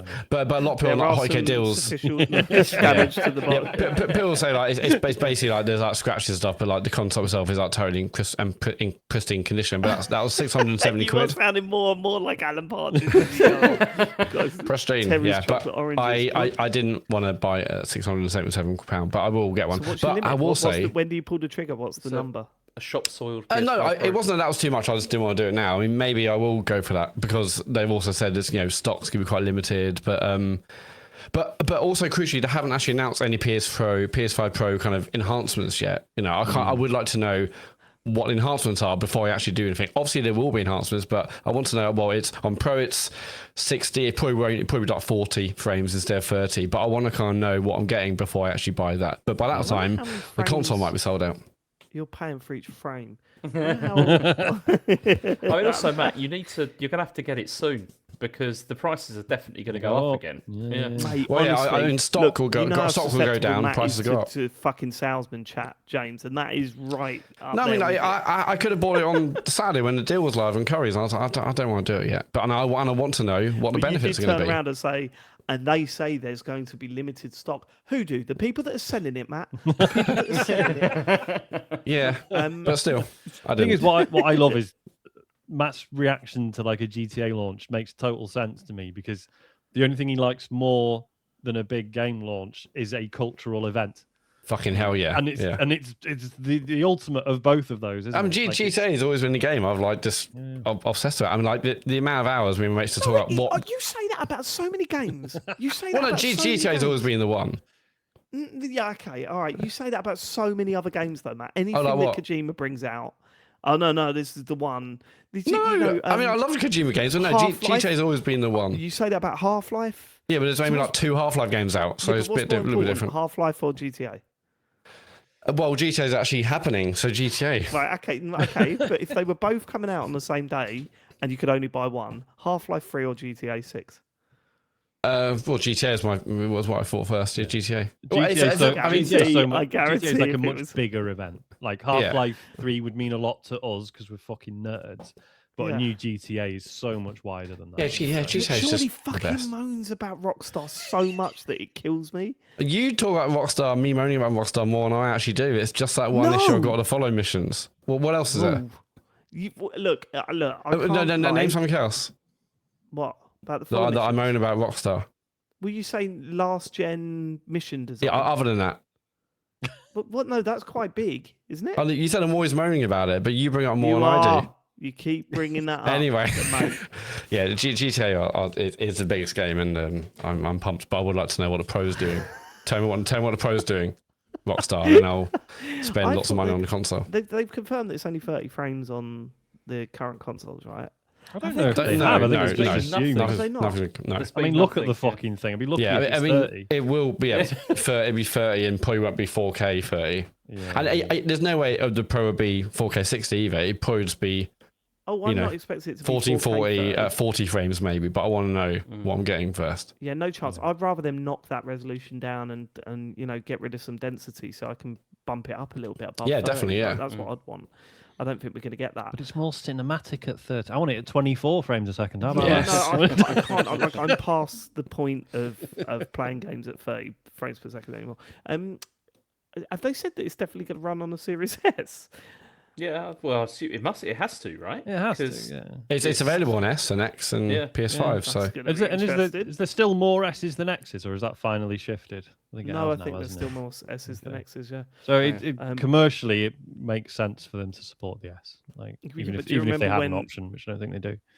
Do you remember the Xbox Series S version of Cyberpunk? Yeah. It's like. Or was that didn't they release it on PS4? No, it was the PS4 and Xbox. No, it was the Xbox One version that's it. It was the original really Xbox One version that was so bad that I was crying when I was seeing footage of it. Yeah, I can't remember where they landed with this, because I know when the expansion came out and we got proper finished next gen versions. So it was great on the X. The S, I believe, was still locked to 30 frames, no matter that there wasn't a performance mode, basically. But I don't know if that. Shields is saying the S version runs at 60 FPS. Okay, they must have figured out a way to do it. Yeah, must have worked. Clever. I can't wait. I can't wait to see what happens to this game over the next. So we are definitely going to be getting more of those in GTA. Yeah, you're going to get. I'm so surprised I didn't get a trailer with the pre-orders going live. Yeah, so did I actually. We just got the couple of images, didn't we? We got a website. Of it. So. Yeah, we've got a fair few images on the website and stuff, but we've got one gameplay trailer. Yeah. All right. But then I'm already convinced. I don't know if I need to see much else. It would be fun. I don't need to see it, but I want to.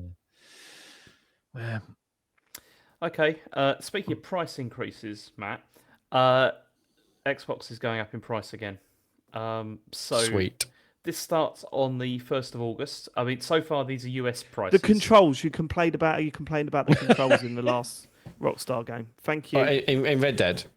Everyone complained about them. No, I didn't. I liked them. Yeah, I definitely murdered a couple of people.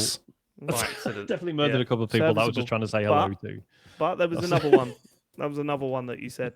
So. Yeah, I mean, I think it's fine to be critical about games you love.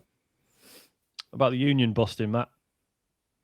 Well, I think the employees should do what they want for themselves. That's good. But where's my gameplay trailer? What was the name of the cook in Red Redemption 2, Matt? Say the name of say the title of the fucking game first, James. I said Red Dead Redemption. Do you remember the name of the cook? Okay. Never mind. Yeah. You fucked it over. Let's go. Okay. Anyway. Red Redemption. Red Dead Redemption 2. There we go. Right. Okay. Bit late. So Xbox prices are going up. This is from the 1st of August. These are US prices, but I mean, I imagine the UK is probably going to follow suit confirmed. At some point. Has it been confirmed now? Well, they say worldwide. No, I was doing a call back to the GTA price thing. Yeah, to Matt. Okay. But James only imagines, but the piece did say what said worldwide. But I'd love to, again, I know we do this too much, but I'd love someone on the news to say that. And I imagine it will be the same over here, like in the middle of the 10 o'clock. I'm just covering myself so people don't then say, oh, it's not actually over here. But you could just read the news and see this as worldwide.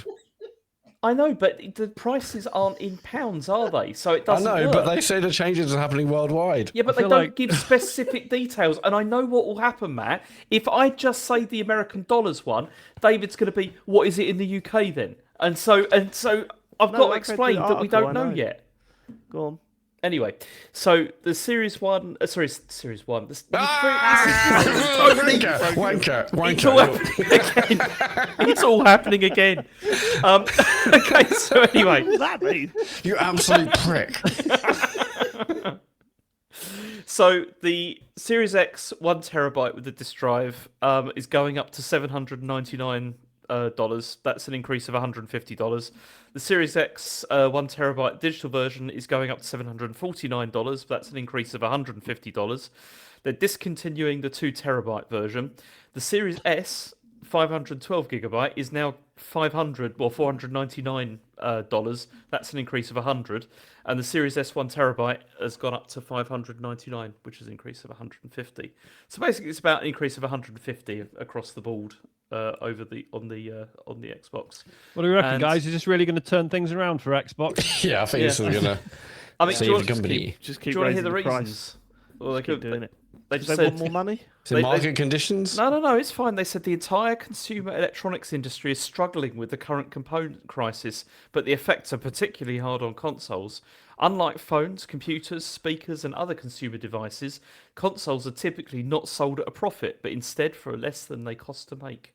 And so Microsoft have also said that storage and memory prices have increased by more than 2.5 times since they were purchasing them before. I wonder why that could be. We're all trying to find out who. Yeah, exactly. So this sucks. And then following on from that, Xbox has had their worst US sales month on record, and also. It's not linked. It's not linked. There's no reason. But then also the PS5 has dropped 58% as well compared to May last year. But Xbox had their worst May on record. But spending on game hardware has increased by 38% compared to a year ago. But this is largely because of the Switch 2. So people have been buying that, but in general amounts are down. And the Switch 2 is still the second fastest selling video game console in the US, just behind the Game Boy Advance, in terms of how long it's been out and how it was. And 007 was May's number 1 in dollar sales. It did very well. Good game. Yeah. So prices are going up. No one's buying them anymore. What is going on? I mean, that's because they need to release a new one. That's the problem. Yeah, it's too old. That's why no one's buying it anymore. Everyone's already got one. Everyone on the planet has got one now, so need a new one. Sorry, I just had an image of like an executive for Sony coming onto the stage and going, na. Price is going up, going up. Price is going up. This is shit, isn't it? I mean, we've spoken about it. I don't want to dwell on it because we've spoken about it for the past 2 weeks, but I don't like where any of this is going, and I think I might take up, I don't know, lawn bowls. I think that might be what I replace my time with again. Big tech can't ruin that. They can't take that away from you. Maybe the balls will go up in price, for some reason. Yeah. Membership will go up. It'll happen. Yeah. Right down, the balls will go up on price, mate. Balls will go right up. So the final story we got is about PlayStation, and Hideaki Nishino has been talking to Famitsu for their 40th anniversary and talking about consoles. And he said my belief that a console is necessary for playing games hasn't changed. Sony wants to continue providing its own game consoles, and then the interesting part of this was he then went on to say that pick up and play was the most important thing now. And he said leveraging technologies that can be used in various forms and locations to create something exciting. For example, although the PlayStation brand is strongly associated with playing on the TV in the living room, we're planning to release monitors and speakers so that people can play comfortably in other locations as well. We developed the PlayStation Portal as part of this initiative. Okay. And then he went on to say players seem to be comfortable using cloud streaming, and numbers are increasing at a very good momentum. For example, the number of users in January 2026 was 1.5 times that of December 2025. Although we don't know what those numbers are, so it could be that it's 10 people and then it's a bit more than that or whatever. But, I'm sure it's gone up. I mean, I think what they're going to do for the next generation of this is they're going to do a Switch, and that's what it's going to be. I think that's what the PlayStation 6 is going to be. I'm absolutely convinced of that it's going to be a lower powered machine that will be so that it's not super expensive, and they're going to want to try and get that Switch market. Because wasn't this hold on. A few months ago, there was the thing about how PS5 devs were all being told, hey, use this low power mode. It might be useful in future. Wink. Yeah. And people were speculating then that might be because there's a handheld on the way. Yeah. I don't know. When you say the next PlayStation, I don't think the next PlayStation is going to be the Switch. I think they're doing so well with what they're doing now. Why would they change their tact of? Unless it's just a handheld PS5. I think because they can do I think you're better. Right. And I think because the thing is, if you look at the Japanese market, they're not doing that well, like in Japan at all. Whereas the Switch is eating everything. Like it's insane, like what's happened there. And I think this is one of the directions I think that they're going to go. I think because as you said, David, earlier on, like there's diminishing returns from like releasing like the PS6 if it's going to be like more powerful than the PS5, but the improvements are not massive. Why not just put all this into like a Switch-like device at this point? Because again, it feels like. Sorry, Dave, go on. How expensive is the Switch 2? Like it's like 500, right? 500 quid, right? Yeah. In terms of power, it's not as Switch 2? PS5, right? Not 500 quid, is it? Yeah, they've. No, it's not 500 quid. I got one for 360 the other week. Okay, well there you go. Yeah. But then trying to get one as powerful as the PS5 minimum into a Switch form factor, that's going to drive the price up. And for sure. do you really see Sony saying, "Okay, our next console is not more powerful than our current one"? No, I think it'll be around. I think it'll be probably maybe like a little bit more powerful than a PS5. I don't think it's going to be. But again, putting that in the form factor of a Switch in this day and age is going to cost a fucking bomb. Yeah, and the battery life will be like half an hour. Mm-hmm. Yeah. So I think it's not necessarily. Well, I mean, you've had the ROG Ally stuff. Again, battery life is way shorter than it is from the Switch, is my understanding. Mm-hmm. I don't see why Sony would do that. I don't see the advantage of doing that because the trend has been towards these consoles, as they said, that are like pick up and play. Where you can do this, like anywhere. Where you can like pick something up, you can put it in your bag, you can play it, or you can dock it with your TV and you can play it that way. And I think like if they got the messaging right. And it wasn't, this is the PlayStation 6. It's just, no, this is a portable PlayStation that will run your PS5 games. Yeah. Yeah. I think that's fine. See, that makes sense. That's not too dissimilar to what we've got now, right? With the Portal and, they clearly mention streaming here for a reason. And I think the reason why streaming has been so successful for Sony is that they've released a console that only does that. It's like you've not got a choice but to stream using the Portal. Like to ditch their model of having like a powerful home console and premium experiences like God of War, etc. I don't know. Yeah, but it's not necessarily ditching it, is it? Because I mean, you could have said the same about Nintendo. They didn't ditch the home market, like home console, because they just created a hybrid. Yeah, but Nintendo have never been about power and creating the most Well, they were graphically intensive games. They used to be. I mean, N64. Really? That was absolutely labelled as being a powerhouse, and so was the GameCube. Yeah, but then we had the GameCube. The GameCube was not a powerhouse. It was. It was compared to, if you looked at on the market, like it was still like batting the same as the other machines that came out at the time. It wasn't underpowered compared with like the PS2 and the Xbox, like not massively. And the Wii. The Wii is the outlier with that. Like and in the terms Wii U. Of, again, outlier. That's where they started. And the DS. Yep, that's where they started to do that. But what I'm saying These is are the all home outliers. No, they're not.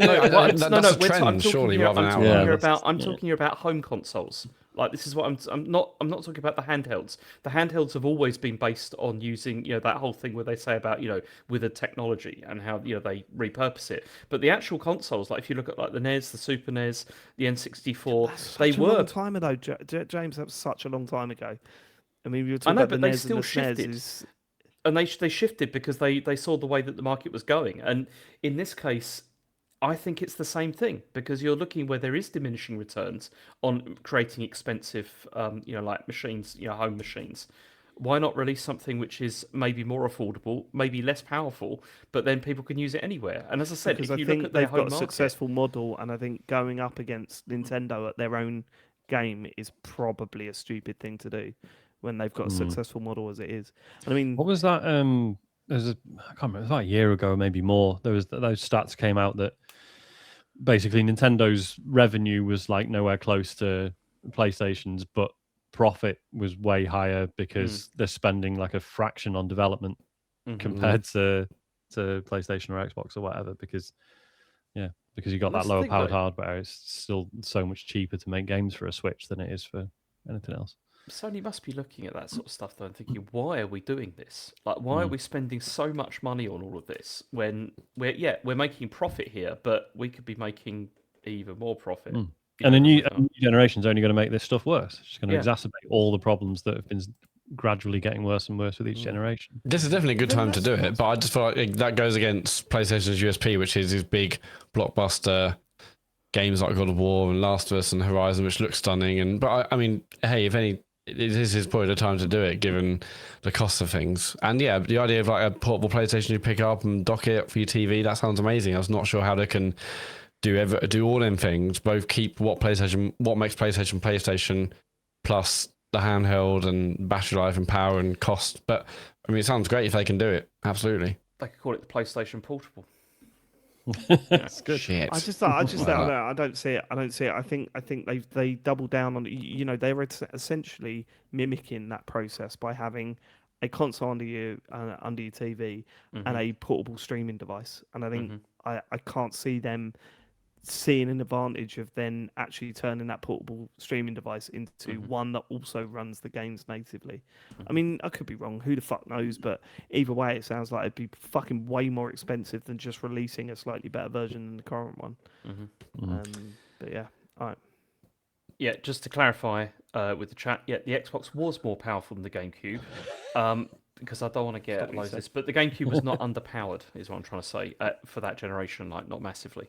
Not compared with the Wii. It's not like compared with like Wii compared with what's it called, 360 and stuff like that. The difference is not so big. Anyway, that's the end of the news. Also, James, earlier you stopped me saying something because you said it was in the news. What I was saying was not in the news. Oh, was it not this? What was it not this story? What was it? No, it was a separate. It was a different quote about like the cost of the console. They're not willing to sell at a loss. Okay. Yeah, he just wanted you to shut the fuck up. Yeah, he's like, it's in the news, man. Sorry. Wasn't in the news actually. Funny. Okay. That's actually quite a good way of doing that. Yeah, it's in the news later. Oh, okay, cool. No, it's in the news, Matt. We'll talk about it later. Right. Shall we get to what you've been playing? Yes. Good. Speaking of Nintendo, the majority of us have been playing Star Fox, which is the new Star Fox game, which is a remaster of the old Star Fox game called Lilac Wars. How far into it are you, James? Have you done a full run yet? Yeah, I've done several. I mean, I've done several full runs. I've got the true ending, as it's called, as well. Right. For the game. How long did that take you then? Not long. It's you only need to do like the correct route to get through something, and then also I'm still trying to unlock all the routes though. I've got a couple that I haven't done yet. But yeah, I need to go back and do it. But how about you, Sean? Sorry. No, I was going to say some of the requirements are irritating. Yeah. Hit, but yeah. Sean, how much have you put into this? I've done one run, and I'm closing in on finishing a second one. Okay, right. I don't really know how to cover this. I've got a lot of thoughts about it. I think maybe I'll start off by saying that it looks fucking great and it plays brilliantly. Yep. Like it feels very much like Star Fox 64. It gives you those same feelings.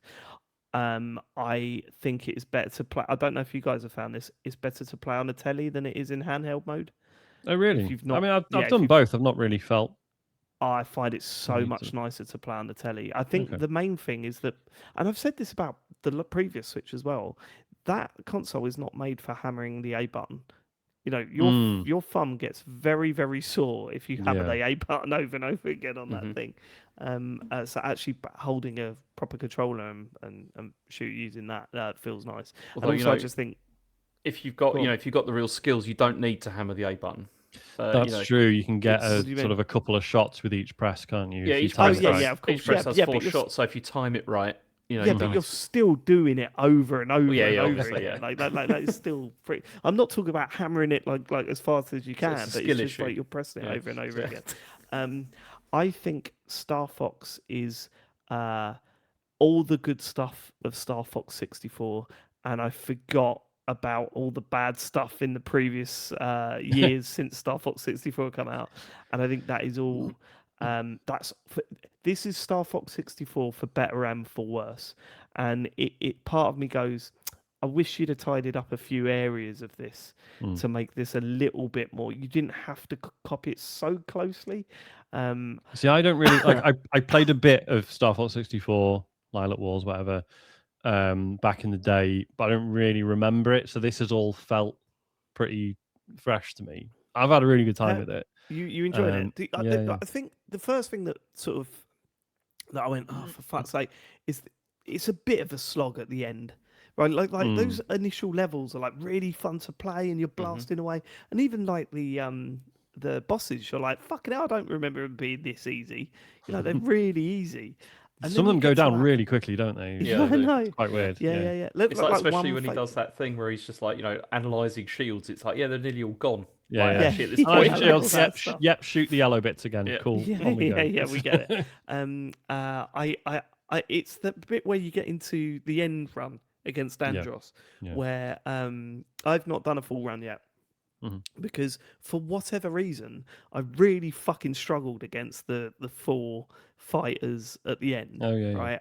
And it goes on for 8. It feels like that battle goes on for way too long. Yeah. Because they're so quick at maneuvering out your way. The moment you get a couple of shots on them, they're off. They're doing moves and flying off and stuff, and you're like, "Fuck's sake!" Like this is getting really frustrating. And then once you get through that, and you get to Andros, if Andros kills you, you go back to the start of that battle, not the start of the Andros battle. And I was like, no, that's not what happened to me. That's exactly what happened to me. Okay. I fought the dude with the big face and the hands, and he killed me, and I went back to fighting those 4 dudes again, and I was like, oh, come on, you're fucking kidding me. Are you playing on easy or medium? No, normal, yeah. Oh, right, yeah, so I'm on medium as well, so I don't understand why that. And I guess there's no way you would miss the checkpoint, because because the checkpointing is pretty brutal in places. There was I died on Macbeth. Macbeth. Did I miss a checkpoint? I don't think so, because it would have. There is isn't there? No, there's not a checkpoint before. That's you what I mean. Yeah, the bit you're talking about. I don't think there's a checkpoint you could have missed, right? Because you don't. It just transitions from one scene to the next, doesn't it? It doesn't. No, because you go through that you go through the tunnels, don't you? And you collect those upgrades in the tunnels. Maybe there's one there then. Don't know. But yeah, so there was one bit where I died right before a checkpoint, and it was like, and I was a bit like, "Are you fucking kidding me? I got to start this level again." Like that felt very vintage.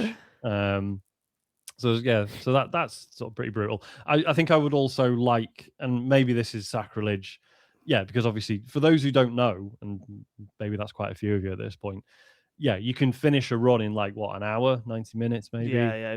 But there's different routes you can take. It's very replayable, different missions, things can play out, and it's like you can choose which level you do sometimes, but then sometimes it's things you do within the levels, right, that can affect what ends up happening.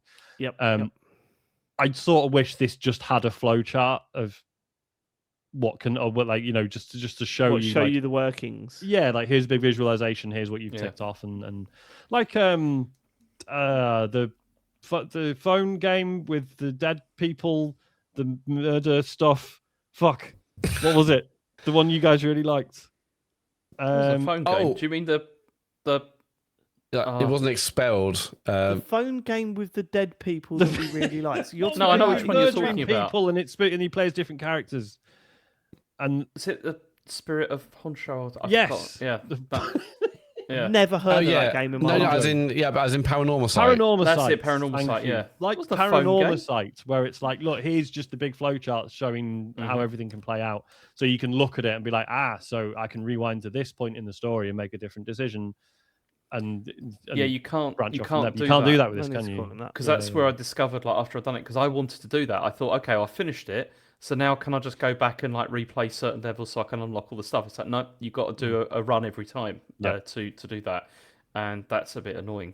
It is a bit, because especially when I think the cutscenes are fine. I'm not having a go at the cutscenes, but then when you're doing a new run, we'll get to it, Dave. No, you just have it on skip. I'll just skip them.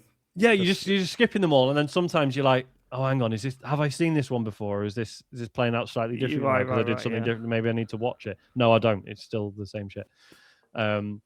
Sorry, Ben's taking the piss. I know Paranormal Sight was on other things. I played it on the phone. All right, shut up. I'm really disappointed they changed the sound of the explosions, because that was my favourite thing about Star Fox 64. Oh, really? That real crackly sort of sound. That's not in it. The original one on the SNES had an amazing. Yeah, when you use one of the bombs, it was. Yeah, just like really. It's almost awful, but I love it. So that's changed. Also, I don't know why they've changed Star Fox as a character. Talking about the cutscenes, like he actually irritates the fuck out of me now. Star Fox. Is it the money stuff? Is that what's bothered you? Well, no, it's the money stuff. The money. Like, he's always about the cash. The plot of this game is that the known solar system is being fucking destroyed by this guy who you're pretty sure killed your dad. And every mission, Fox is like, you better fucking pay up if you want us to help out. Like, your fucking home planet's just been ransacked. Like, and you just like, it's going to cost you, General Pepper. Fucking shut up. Like, and he's not like a lovable Han Solo rogue kind of character at all. No, it's just Yeah, really but I think they needed to do a bit of work on it and tidy up some of the characters, because they're one note, right? Like they're traditionally one note. Yeah, Falco, who is Mr. Fucking arrogant and you're shit, Fox, and always having a go at Fox. Yeah. And Slippy, who's like, hey, come on, we do it. Fox was like, come on, team, we're a team. Let's go, team. He was that in that game, but now he's like, give me some fucking money. If you want me to fucking do this for you, I'll give you some fucking money. Give me fucking money. There's that one cutscene where, this is quite early on, and God knows it's not a spoiler, don't worry about it, where General Pepper's like, oh, we need you to go and check out this one planet because we think something's going on there. And they kind of kill the comms, and they're all like, well, there's fucking nothing there. Why do they want us to check that out? And then Peppy's like, well, unofficially, that's where all the military secrets are kept. And then Fox turns the comms back on and he's like, so I think there might be military secrets there. Am I warm? Like, and it's like, you just got told that. Don't act like you fucking knew. Like, Also, I think maybe there should be some sort of training for Fox's team to stop bringing up his dead dad in front of him all the fucking time. Yes, like, it is relentless how many times I'm flying around. If it's like, your dad's dead. Yeah, cheers, Slippy. Can we focus on the mission in hand, please? There's a really have you heard one of the quotes that he says with that as well? Like, one of them says like, this one, because one of them says something like, you're flying just like your dad, and then he just replies and just says, "Yeah, a lot of good it did him," like that. And it's like, that's Falco, wasn't it? Yeah, that's Falco. I think says that, and I'm like, I mean, for Falco, that sort of he is a dick. That makes sense. Yeah, I know, but come on, but it's a lot. Like, the cockpit filling with tears. He's doing a barrel roll just to empty it out. Like, look. I'm enjoying the game. I forgot that there's quite a lot of it that isn't great, and ironically, as I'm playing it, I'm thinking, oh, this would actually make for a good roguelike. Am I mad? Yeah. Actually, No, I could see that actually. The idea of building Yeah. up your ship as you're flying through these missions, like all the missions are pretty similar, not pretty similar, like they're kind of on rails, right? Like the game, again, another thing that I thought of going back and revisiting this game, and I have played Star Fox 64 recently, but going back and playing it with all the flashy graphics and the way it looks and everything, I was like, oh, this totally feels like a game that you'd play at Butlins with a VR headset on, in the like it's like on rails and It's Yeah, an yeah, arcade. It's like an flying at you and all arcade that sort of shooter, stuff. isn't it? Really. Yeah. Yeah. And it works best when it's doing that as well, because I never really particularly like the levels which are like, you know, the all range mode and stuff like that, where where you're like circling around like you said, you know, those fights with like the Star Wolf team. They're really annoying. Like It wouldn't matter if they I didn't don't just mind do those. special moves every time you shoot them once. Yeah, Like yeah, at yeah, least let me yeah. tower one for a little bit and get a few Yeah. hits in before they do a special move and you can't follow them for a bit. Like that's totally irritating, like really irritating. But also going back to this, I still hate the Landmaster levels. I think they're dreadful. I like the hate- Landmaster levels. don't. I don't like the submarine level. Is fucking appalling. I've Very forgotten how boring, much the I Yeah, hated submarine that one. one. that one was boring. Yeah. But the Landmaster, Yeah. I don't enjoy. I don't think it's Do you fun. not? I don't like the like. I train don't one. like controlling it. It's Well, you got to get like because that is quite innovative. I think even for back then, like that is how it worked back then as well, wasn't it? Like you can totally avoid the boss run if you just Yes. hit the switches, Yeah. like in order or whatever. Mhm. Look, I'm glad it's 40 quid and not a full price game. I'll tell you that. I'm enjoying it. It is not going to be anywhere near my game of the year list because I mean, ultimately, it's way too close to the original. You know, we've got the cutscenes fine, but it is way too close to the original in terms of what you're actually doing. In terms of gameplay, yes, absolutely. But visually, I think they've done an amazing job. Oh, of course, yeah. You It go looks back and incredible. look at 64 now. You're like, Yeah. what the fuck? It actually looked this bad, did it? Yeah. I don't know what to say. I let Charlie play it, and he was like, "This is too hard. I don't really know what's going on." And I'm like, "Play it on easy mode." He's like, "I haven't played it on easy mode." So he's not exactly falling in love with it, and I think maybe a little bit more work should have been done to the characters to sort of either make them either a little bit nuanced or flat out. No, I don't think mimicking them you can get away with that anymore. You know, they've tried to add bits to it, but Falco is still very one note. Slippy's very one note, and bizarrely, the one they've changed the most is Star Fox, and they've made him less likable, which is like wild. it would make more sense if like Slippy had an arc where by the end he does something really cool, like he's a great pilot, or Falco wasn't a prick by the end, or at least has begrudging respect for you. I mean, there's moments of that, but it doesn't really feel like any sort of meaningful sort of shift. And I think it's kind of a shame because the whole structure of here's a series of levels, but depending on decisions you make and things you do in the levels, you can go different routes, different bits of story, different endings, etc. is really cool. But I think if anyone was to do that now and design that from scratch, there would be like a more meaningful progression between those different routes, or like you would do one route and at some point there would be a hint as to maybe something else you could have tried in a previous level, so you'd be like, right, it's the next one, I'm going to do this.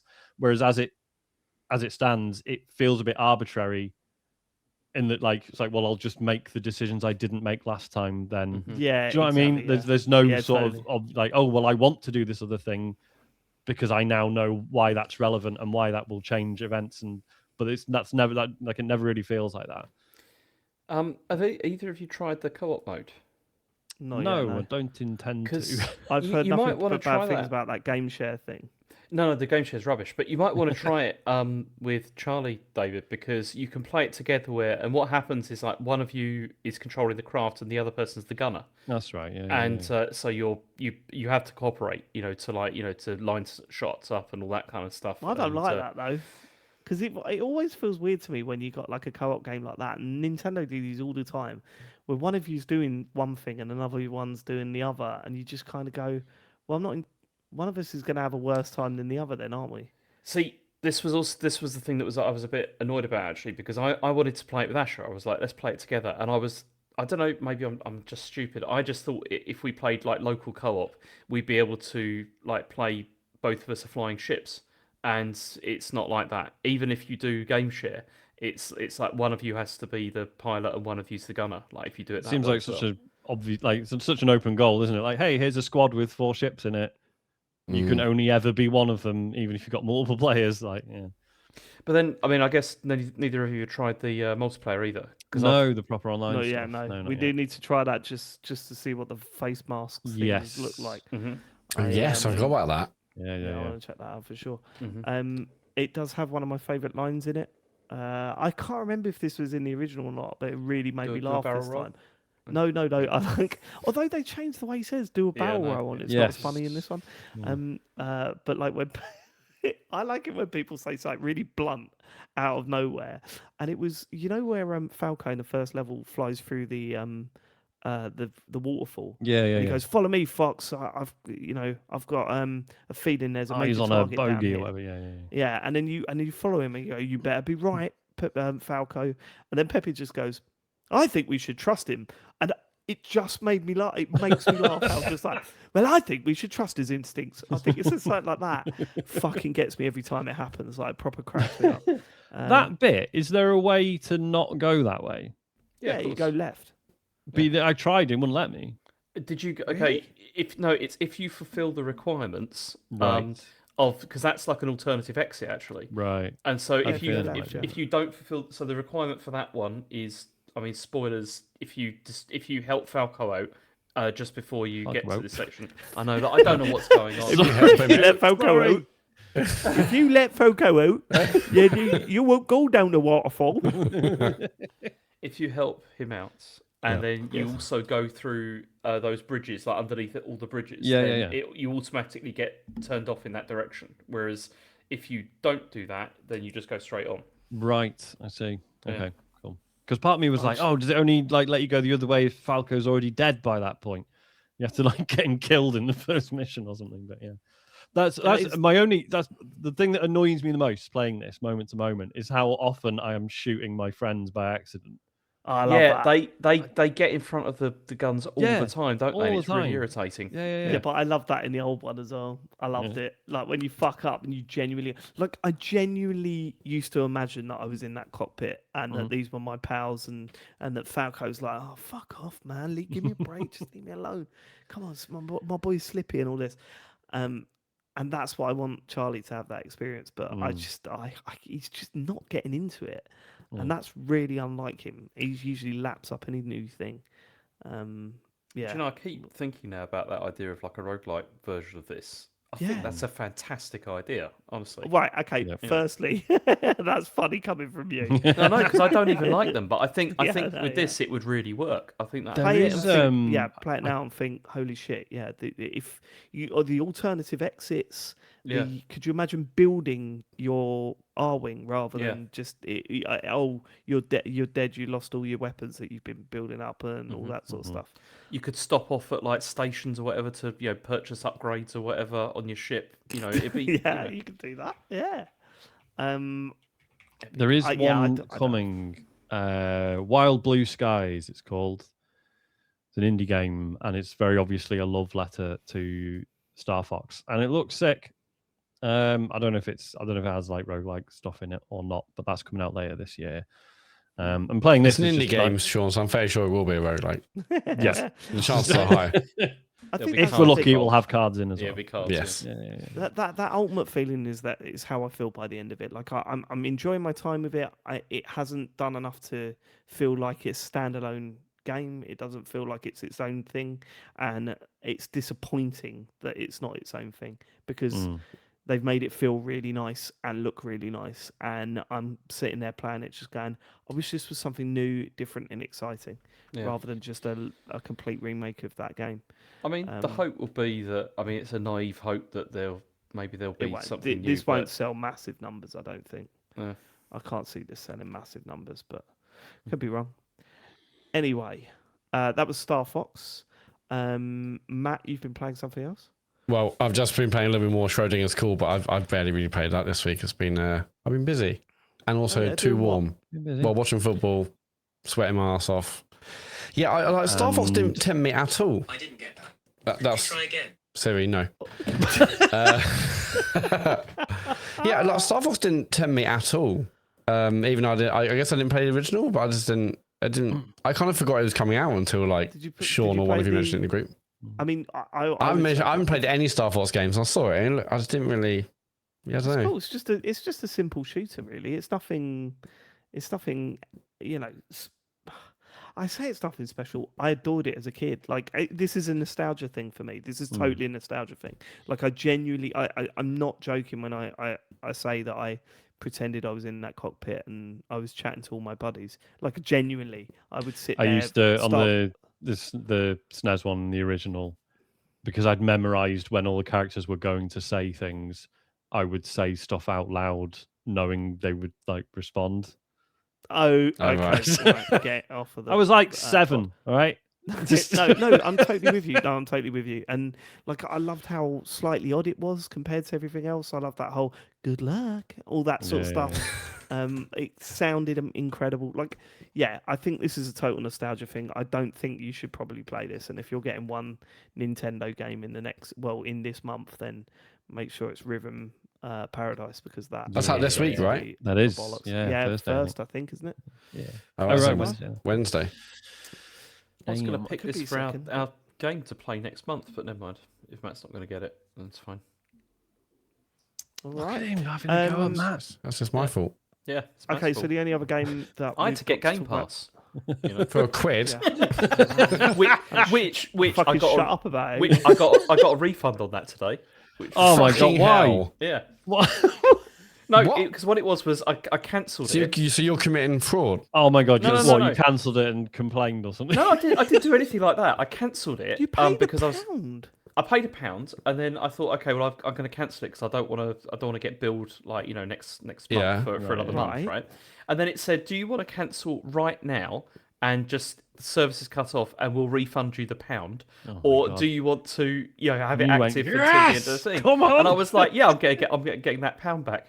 And so that's a shame. I was going to suggest a Game Pass game. You're the reason Xbox Sean? is failing. We're going to do another Game Pass game next. Yeah, Game Pass game. That's just a You're July not, because I'm choosing next month. That's already been decided. Oh, Well, there's so many great games to choose from on Game Pass. It's a given anyway. So. Yeah. I'm the king of this castle. I can do what I want. No, I'm choosing next month. That's already been agreed. Escape Room Simulator is the other game we played this week. We played it for the stream. I have to say, fucking massively impressed with this. Like genuinely, I don't know what I was expecting. I'll tell you what I was expecting, right? So I'm not the biggest escape room fan. I've done 3 of them, 4 of them.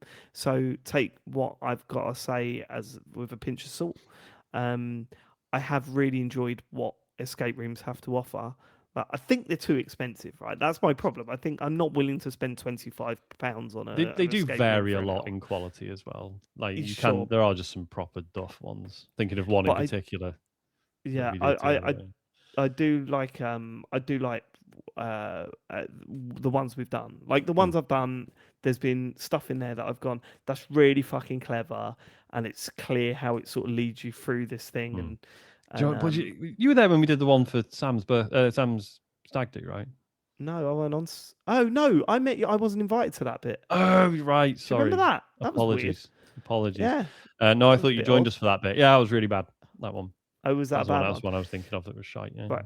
Oh yeah. No. I like. I think they're cool concepts, right? And part of me is thinking the problem with doing one in a video game is that the advantage of doing one is that you can do stuff that you can't do in a normal escape room, right? Mm-hmm.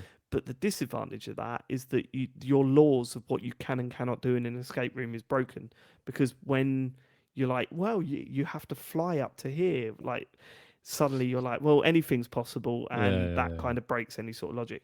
This is very, very logic based and grounds you and doesn't ask you to do crazy things that you wouldn't be able to do.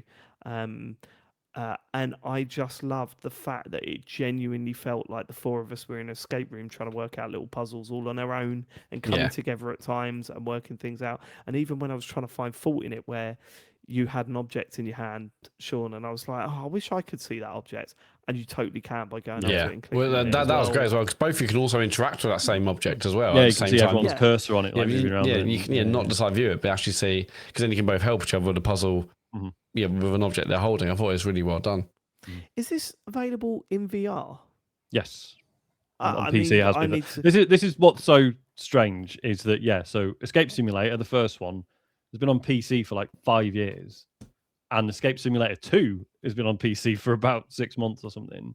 For some reason, they've only just released Escape Simulator 1 on the Xbox, which is fine. Like, it's still good. It's still well worth playing. But yeah, it's a bit odd to me that they've released the original and not the new one. But yeah, so the original's had VR support for a few years now.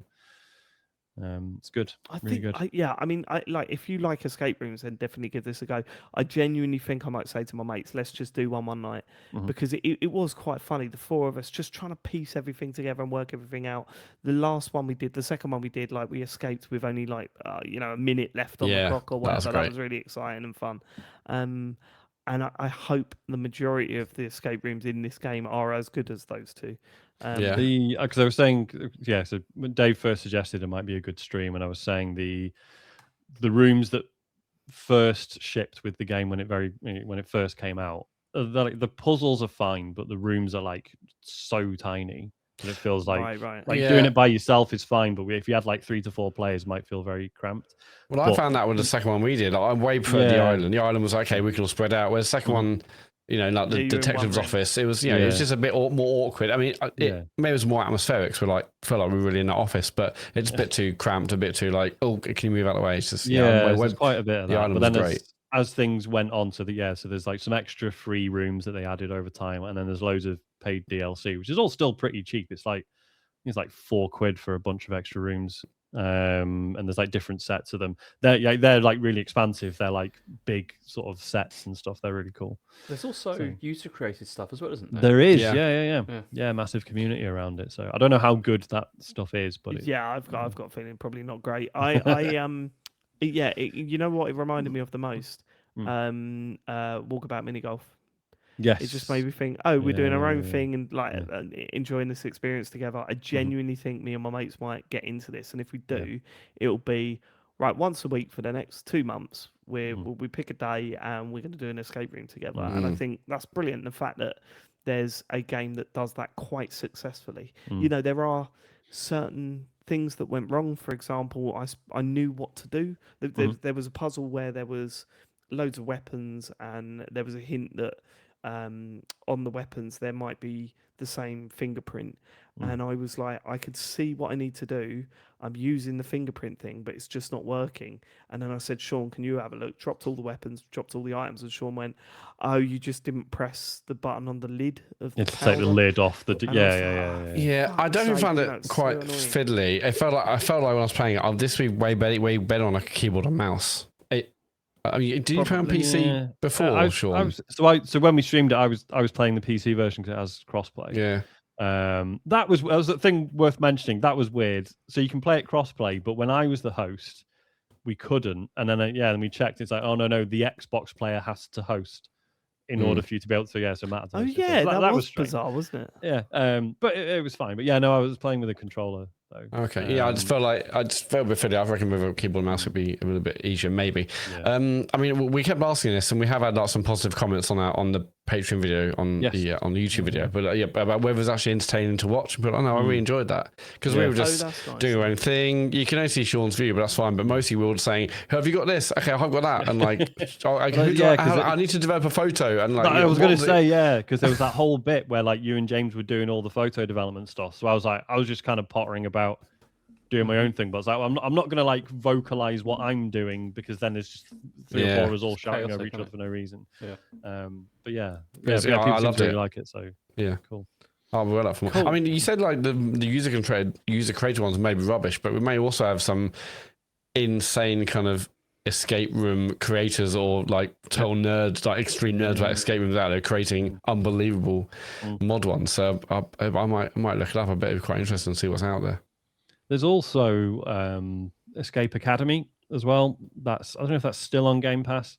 I think that's only 2 players. Yeah, because when they first announced that looked amazing. But when it said 2, I was like, okay, yeah, it's kind of for us. It's interesting how it's different from Escape Simulators in some ways better, in some ways worse, and that like it's better in that they're like it really uses the fact that it's a video game, right? So one of the rooms is you're in this tower. And the timer is that it's filling with water from the bottom, and you're trying to like get in your way like up the floors. So it's like stuff like that. Where it's like, well, you can never do this in a real escape room, and it's not the sort of thing that Escape Simulator tends to do. But completely irresponsible if they did. Yeah. But the thing that killed Escape Academy for me was the multiplayer progression, because there's like a bit of a story. I mean, it's fucking bobbins anyway, but there was technically a story, and it was one of those where only like progression only counts for like player 1. So the other co-op player would then have to start the game. So if you played with someone else, they were the host, you did 3 rooms and right, cool, I enjoyed that.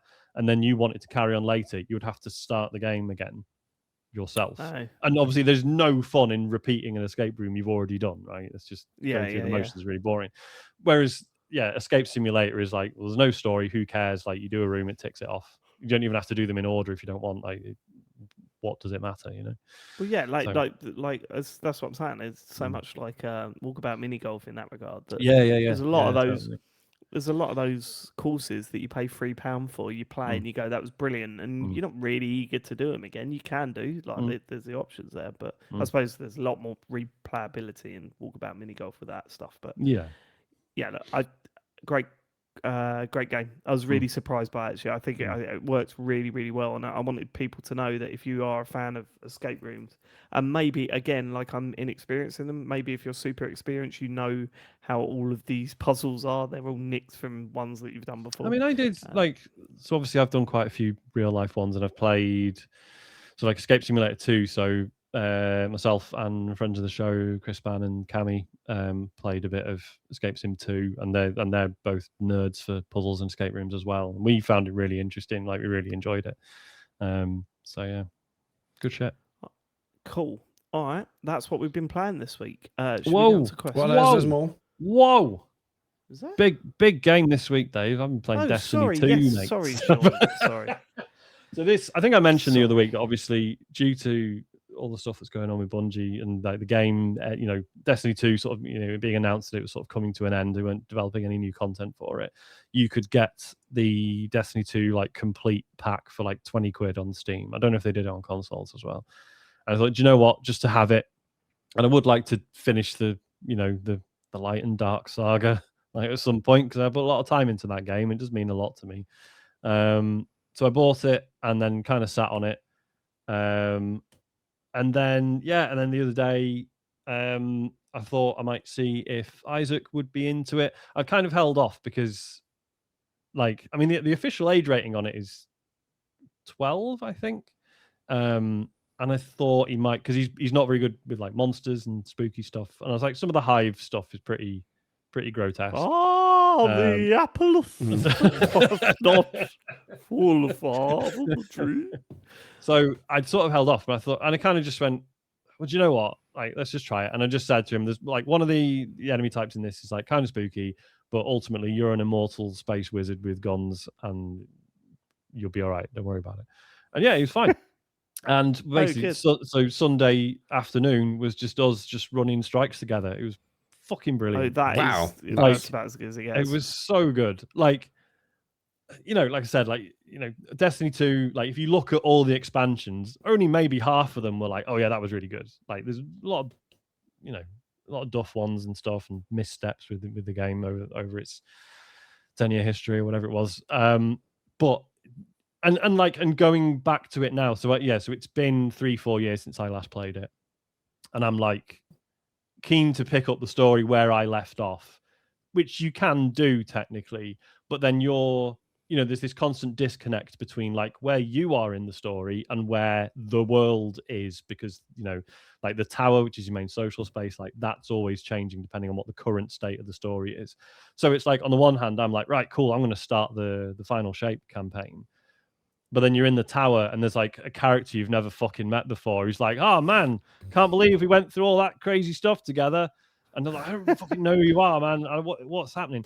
So that's all weird. It's all still a mess, even if you're going. I mean, like Isaac starting it as a new player has had like a fine experience. Like he's done the new light stuff that they added, and he's really enjoyed that.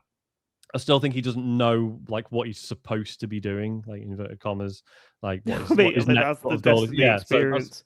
Which is why I said like we've just been running strikes and been having a really good time. But I don't know if he's ever going to get like into the story or anything, because I don't really know how he would sort of pick that up at this point. And me returning to it as a for you telling him, right? Well, I guess so, yeah, but then it's so fucking complicated because I had to do the whole thing of like, this they keep talking about this guy Cade6, he's dead, so and also you can't play the bit of the game where he died, so make him read all the grimoire. Just watch all the lore vids on YouTube, the 3-hour essays. Like it's like starting them in The Last Jedi, isn't it? Just sticking out and go, sorry, what? Don't worry too much about this film because it gets chucked out at the end. Don't worry about it. So and even me returning to it as a lapsed player, I'm still like, right, hang on, how do I just pick up the thread of like where I was and loads of like all the mechanical changes? I haven't got a fucking clue what's going on there. It's like all my gear that I had from 3 years ago.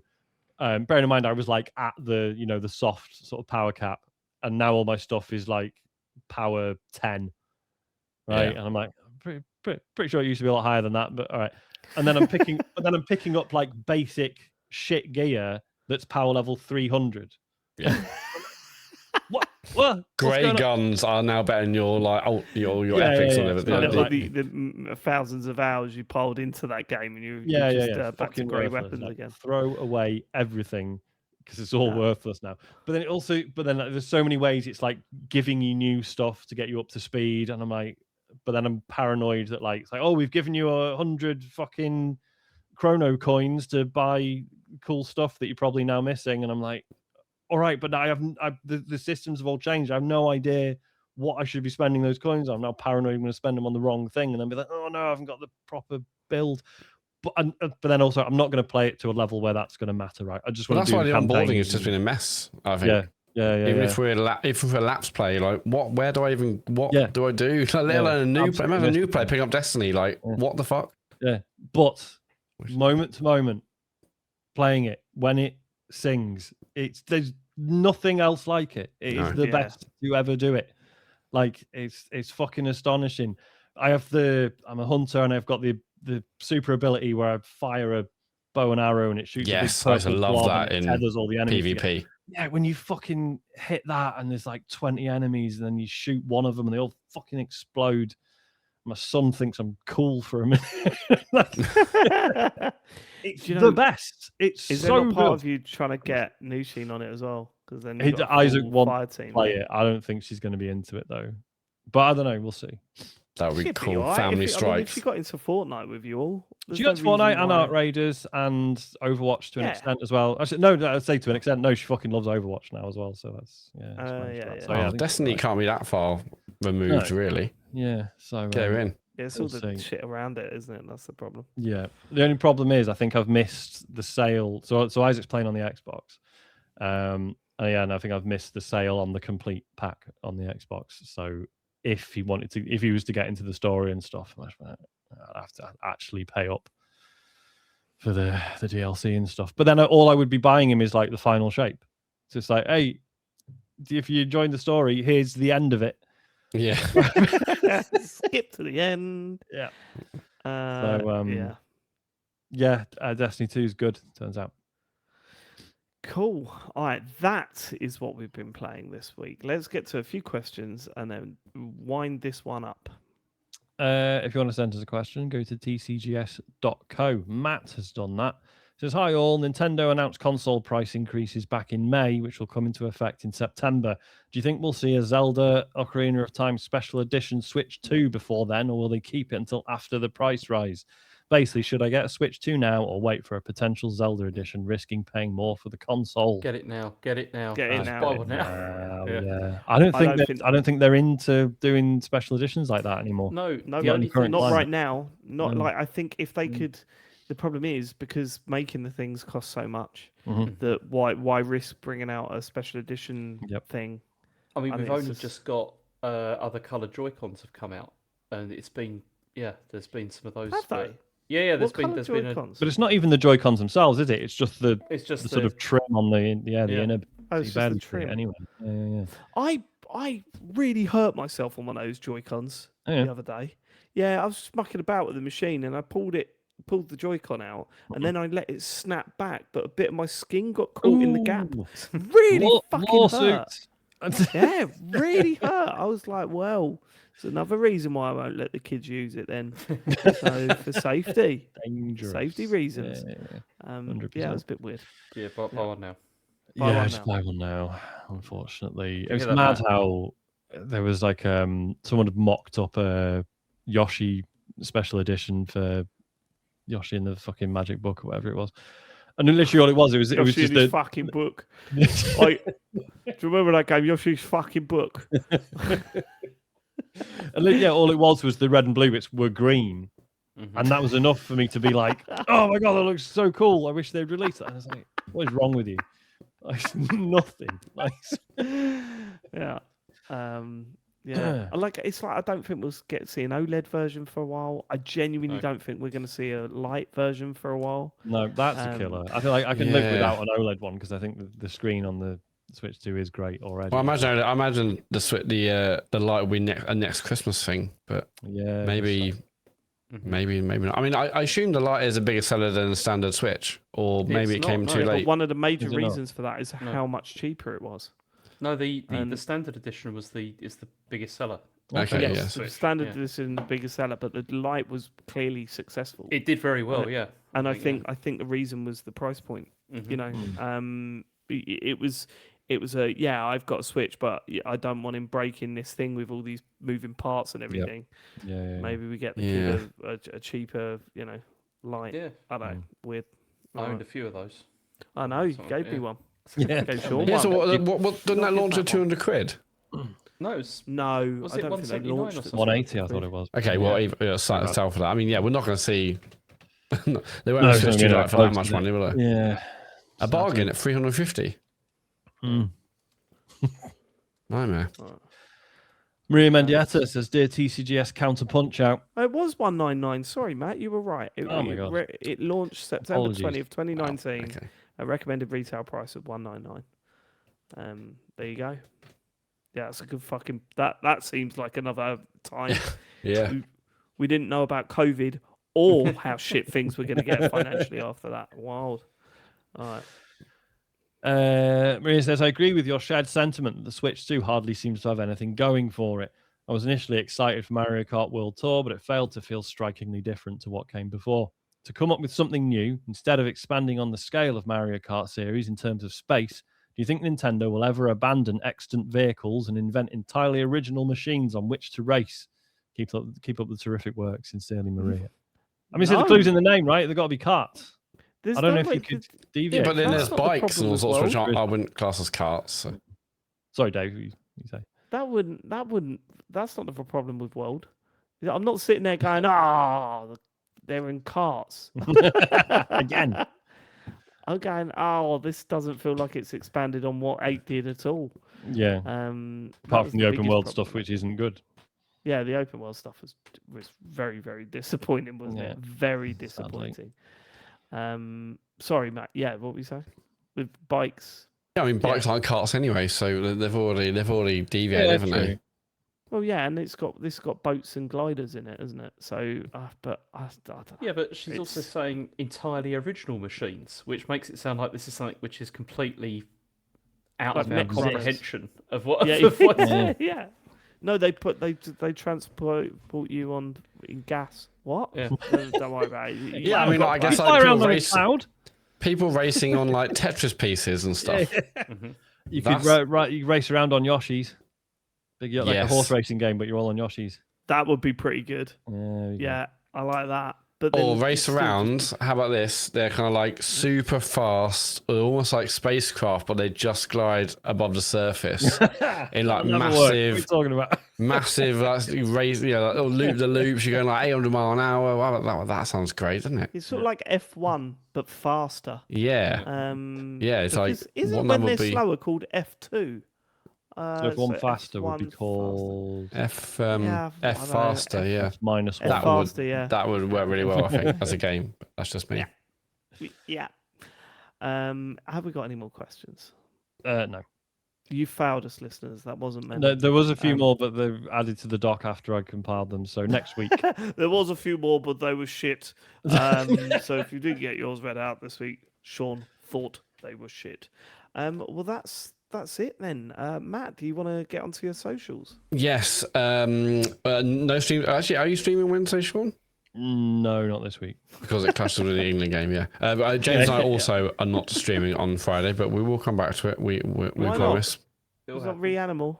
Why? What's your excuse this time? The next day I've got to drive to the UK and I've got to get up really early. But that's the next day. What's wrong with that? The Friday. I don't want to do it. All right, just be honest then, baby. But if you want to watch our old streams or indeed this podcast on video or in video format, Which you can do week. You can get this show ended before anything bad happens. But yeah, if you want to watch this show on video for the first time in 2 weeks, you can go to youtube.com/TCGS at TCGS and you can watch that.